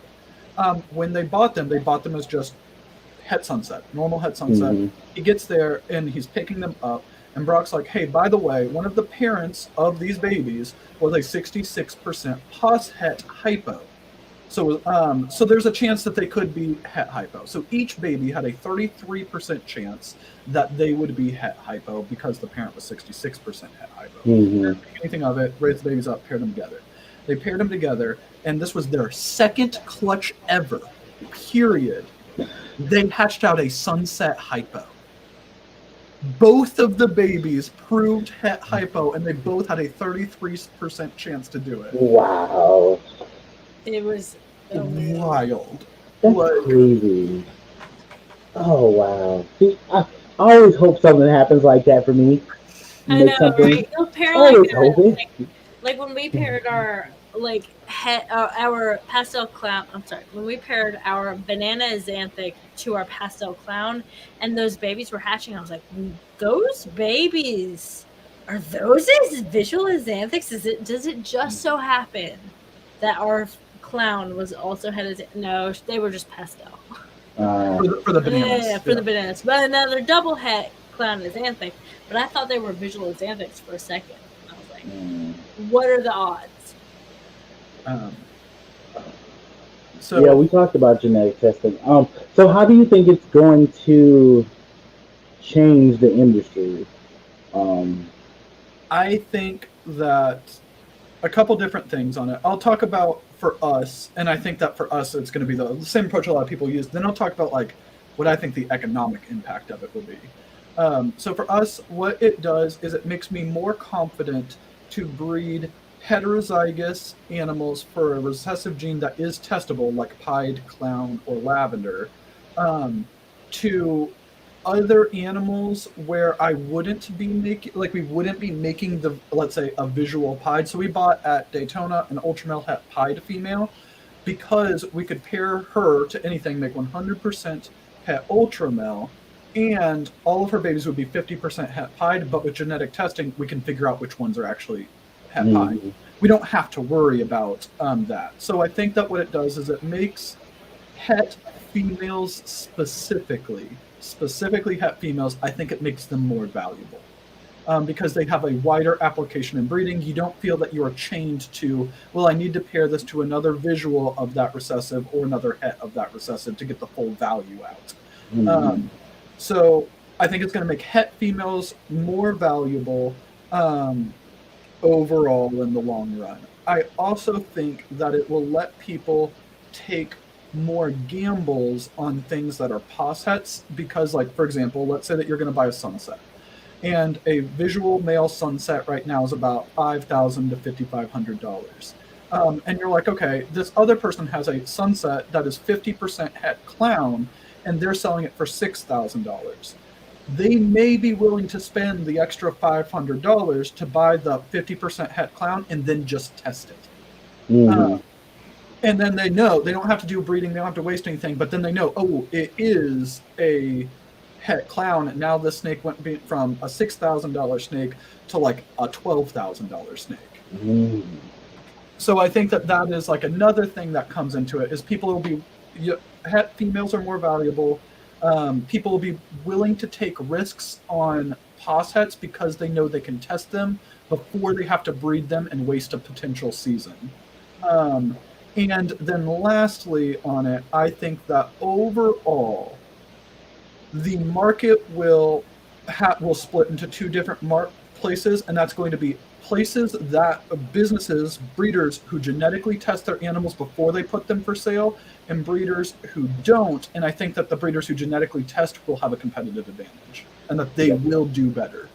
Yeah, I was just gonna ask you, like, wouldn't breeders just test those animals that are processed to see if they are 100% before even putting them up for sale, because it increases their value? But you'll have breeders that will test and breeders that won't, and you would have the ones that did test they're going to get more people to them because they know that's 100% now that's been tested. Especially, unfortunately, we'll have scammers that try to scam test results and do that, but once we get that weeded out, 100% tested animals will go for more value because you know now there's a guarantee there. Yeah, and I agree with you and with Rob because he's saying that like scammers are people, like the people who test it know it's not a het clown, but they sell it as a 50% POS het anyway. Like I think that will happen, but I think that that's part of like the whole like buy from reputable breeders. Yeah, like which but I think before it was kind of like, oh, but give small breeders a chance. We've gotten burned. We've got a couple hets. At this point, it's more than one het that did not prove out. That we bought as 100%. That we bought as a 100% het. That we thought at the time that it was like I think we're not going to buy ever again a het from someone that we don't know. Yeah. Yeah. I mean, that is the catch-22. You want people to buy from reputable breeders, but to become a reputable breeder, you have to get people to buy. Everybody starts at one level. At one point in time, you're at the bottom, and you slowly move up as you make sales. But that also goes to the point to you saying earlier, get on social media. Like, let people see you do these projects. Let people see you work these projects. And that was one of the biggest reasons I started my YouTube, so people can see the animals that I was pairing and was producing, and they felt comfortable sending me money through the internet. So that is another key reason to start YouTube, Instagram, and post what you're working on, even before it becomes the project you're working. You just getting the basics of that project and slowly watching that grow that's enough for people to get invested in you. So when you do produce those animals, people are like, okay, I believe you produce it because I watched you do it. Um, and that's another way of becoming reputable. I can't Mhm. say that word right Yeah. now. But yeah, like I agree on the being reputable doesn't necessarily mean being a really big name. It's just having a way for people to know you and trust you. And Um, no, visual to visual is great. Do mhm. that. Yeah. I'm visual. That way you know. Yep. Yep.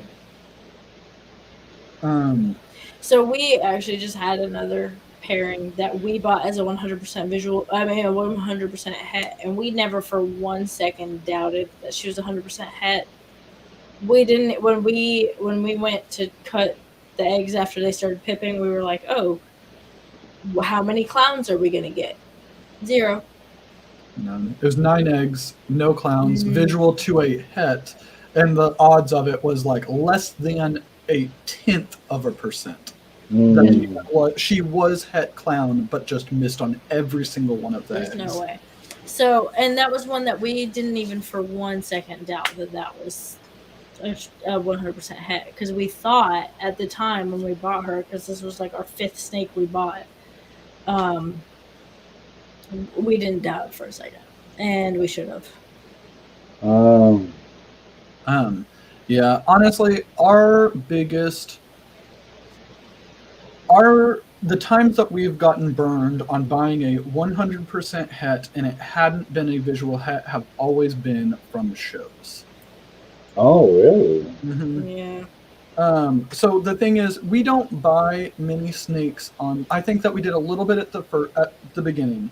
We don't buy mini snakes online unless they're like at this point, like Exactly. yeah, exactly what we want, and then that's probably going to be like a het sunset with something like that. And Mhm. Het clown, Leo. yeah, het clown, and it's like the people who are like in those things, like the project. You can see what else they're posting, and you get it. Like, but it shows what I think happens not all the time, but it's not uncommon for vendors who are on the show circuit to buy wholesale animals and that they put them on their table and they sell them as if they produced them themselves. And it Yeah. might not be that the vendor is the one who lied about it being het. It might have been the person who sold it to the vendor. Like, so like let's say that random Joe Schmo has a bunch of snakes that they sell to a like wholesale vendor who's going to resell them at shows, and they just happen to say that this clutch is het clown so they can get a little bit more money. The vendor puts them on their table as het clown because that's what they were sold as, and they just weren't. Like, Mhm.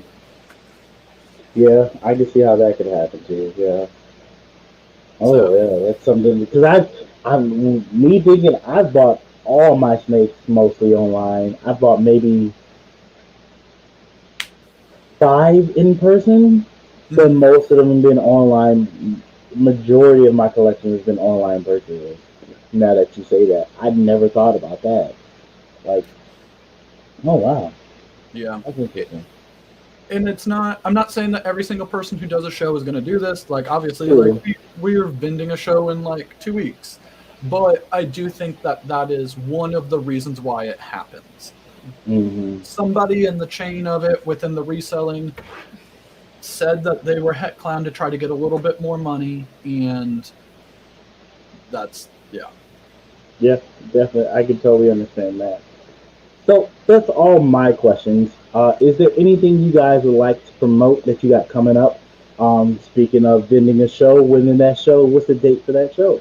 So we'll be in Duluth, Georgia, right outside of Atlanta, October 1st and 2nd. First weekend of Okay. October. We will be there. We'll have quite a few animals to sell. And we will be thrilled to see anybody who shows up to that. We will also be in Grovetown, the Show Me Snakes at Grovetown in November. I think that's the 14th and 15th. Yeah, I'd have to Yeah. look, but Whatever weekend, the Show Me Snakes in Grovetown, we will be there as well. Those are the only 2 shows we have planned at the moment, but if we don't sell out at those shows, we may do another one. We have several clutches about to go up on Morph Market. We had like 4 back to back to back to back. So we've got a couple of Hut Sunsets, Mm, some Banana Clown clutches, and Steven just got excited. Yeah, I just remember. I want to make a sales pitch, if that's all right. Go ahead. Okay. Go ahead. So we got really, really good odds on specifically our red stripe yellow belly to our sunset that clutch. So we only got 6 eggs from it, but of those 6 eggs, we got 2 males and 4 females. We are holding back a red stripe yellow belly het sunset male. We are holding back a red stripe het sunset female, and I don't 100% know this because like people don't always post everything to like Morph Bark and everything. As far as I can see, I think that we're the first people who've gotten red stripe into sunset, like het sunset so far. That may not be true. If somebody else, and it's not like we're saying like world's first and all that stuff. I'm just super excited about it, just because I haven't seen any else posted on Morph Market and stuff. But we have, as soon as we put out our like early clutch newsletter, we got the red stripe yellow belly het sunset female that we hatched out sold. And we have the other 2 red stripe, I think there's 2. Yeah, other 2 red stripe het sunset females that are going to be available, and the red stripe male. So we are super, super excited about it. So if anybody wants to get into Sunset Project and they want to get into it with a incomplete dominant gene that hasn't been worked into sunset yet, let us know. We can hook you up with a red stripe sunset or red stripe at sunset. And main speed, we will not be at Tinley this fall. We may be there in the spring, but we will not be vending.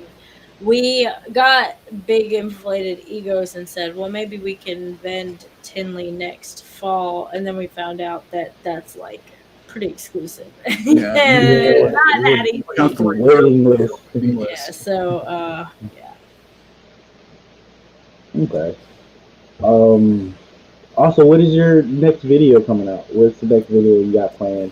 The red stripe. Yeah, it'll be red stripe yellow belly. So we're doing clutch. Every clutch that we hatch this year, we're doing videos for them because we need content. So our next week's video will be on the red stripe yellow belly clutch. Okay.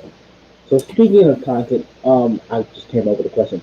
How do you guys plan out your content? Do you guys still try to do 1 video a week? So do you plan months in ahead of what that month will be for those videos, or how do you do it? We have like a list of ideas for videos. We think of an idea the day before the video goes out. I do too. I need to stop doing that. So it's kind of a mix. So we have an extremely full schedule. We both work very full-time jobs. We have a 7-month-old baby. We have 110 snakes to take care of, and all social media. So sometimes when the baby is at her grandma's house, we batch create content where we get 2 weeks worth of content done that afternoon. Sometimes the night before a video goes out, we're up till midnight editing it. We never plan that far in advance. We do know, like, when we have back-to-back clutches, that we can do the egg to shed videos pretty easily. But I don't think it's been a while since we've had several in the chamber. Yeah. Okay. And like we did Daytona videos. The other thing that I think is this is an issue on my part. The most recent video that we did, that marketing one, it's like 45 minutes long, and I knew I could have probably cut that video into 3 different videos, but I felt that the content was better to have it all in one spot. So I know it's long, and I know that a lot of people don't like watching really long videos, but I feel that it genuinely is a self-contained, like, not to be like pretension, but like lesson on marketing. And if I had cut it into pieces, you wouldn't have gotten the full value. So. And main squeeze, we're going for the super red stripe. That's why we held back the red stripe yellow belly and the red stripe. They're on 41 of it. Yeah, it makes sense. That makes sense. So before we go, we got to say thank you to our sponsor for this episode. I have to click some buttons because I always forget. I have to get to it. This is live, people. This is how it happens. All right, here we go for our sponsor for this episode. This episode sponsored by B&S Reptilia. They were established in 2013. Chris, great guy. Met him through Jeremy. I can say we're friends. He's a great guy, knowledgeable about animals. He's been breeding for 9 to 10 years, and he is doing some amazing stuff with a lot of different animals. Of course, you know Chris is working with ball pythons. Who isn't working with ball pythons? But it's hatching season right now, so Chris has got some amazing ball pythons out there. Definitely go check those out. He also works with northern pine snakes, Mexican black snakes, blood pythons, green tree pythons, just to name a few of the other species he has in his collection. Oh, yes, he breeds rats as well. So if you're in the eastern PA surrounding area, if you need rats, Chris is the guy you need to talk to. He's have live and frozen. On top of that, he carries the chipper and the cocoa to go. He's a distributor. He's a PA distributor for both. So if you need a rat, a snake, or some cocoa bedding, Chris is the guy to go to. Definitely go find B&S Reptilias on their Instagram. They're on Morph Market and they're on Facebook. We're working on trying to get them on YouTube. Come on, Chris. When you're ready to do YouTube, let me know. You know I'm trying to get you there. But yeah, check out Chris. Thank you so much for sponsoring this episode, Chris. Appreciate it so much. He has some animals you definitely want to see. Thanks again, Chris, for sponsoring this episode. Greatly appreciate it. Definitely go check him out. His Instagram, his Morph Market. Tell him to get on YouTube. You got to get him on YouTube because he's working with so many different species. He's going to have some amazing videos when he does get on YouTube. But guys, thank you for coming on. Greatly appreciate it. I am definitely going to be bugging you more about marketing stuff with Instagram and YouTube and Morph Market too. And that color thing, we're going to talk about that as well. But appreciate you guys coming on. If you guys haven't already, make sure you click the description down below. Go follow them on Facebook, YouTube. Wait, are you guys on Facebook? Kind of. Yes. Yeah. Facebook.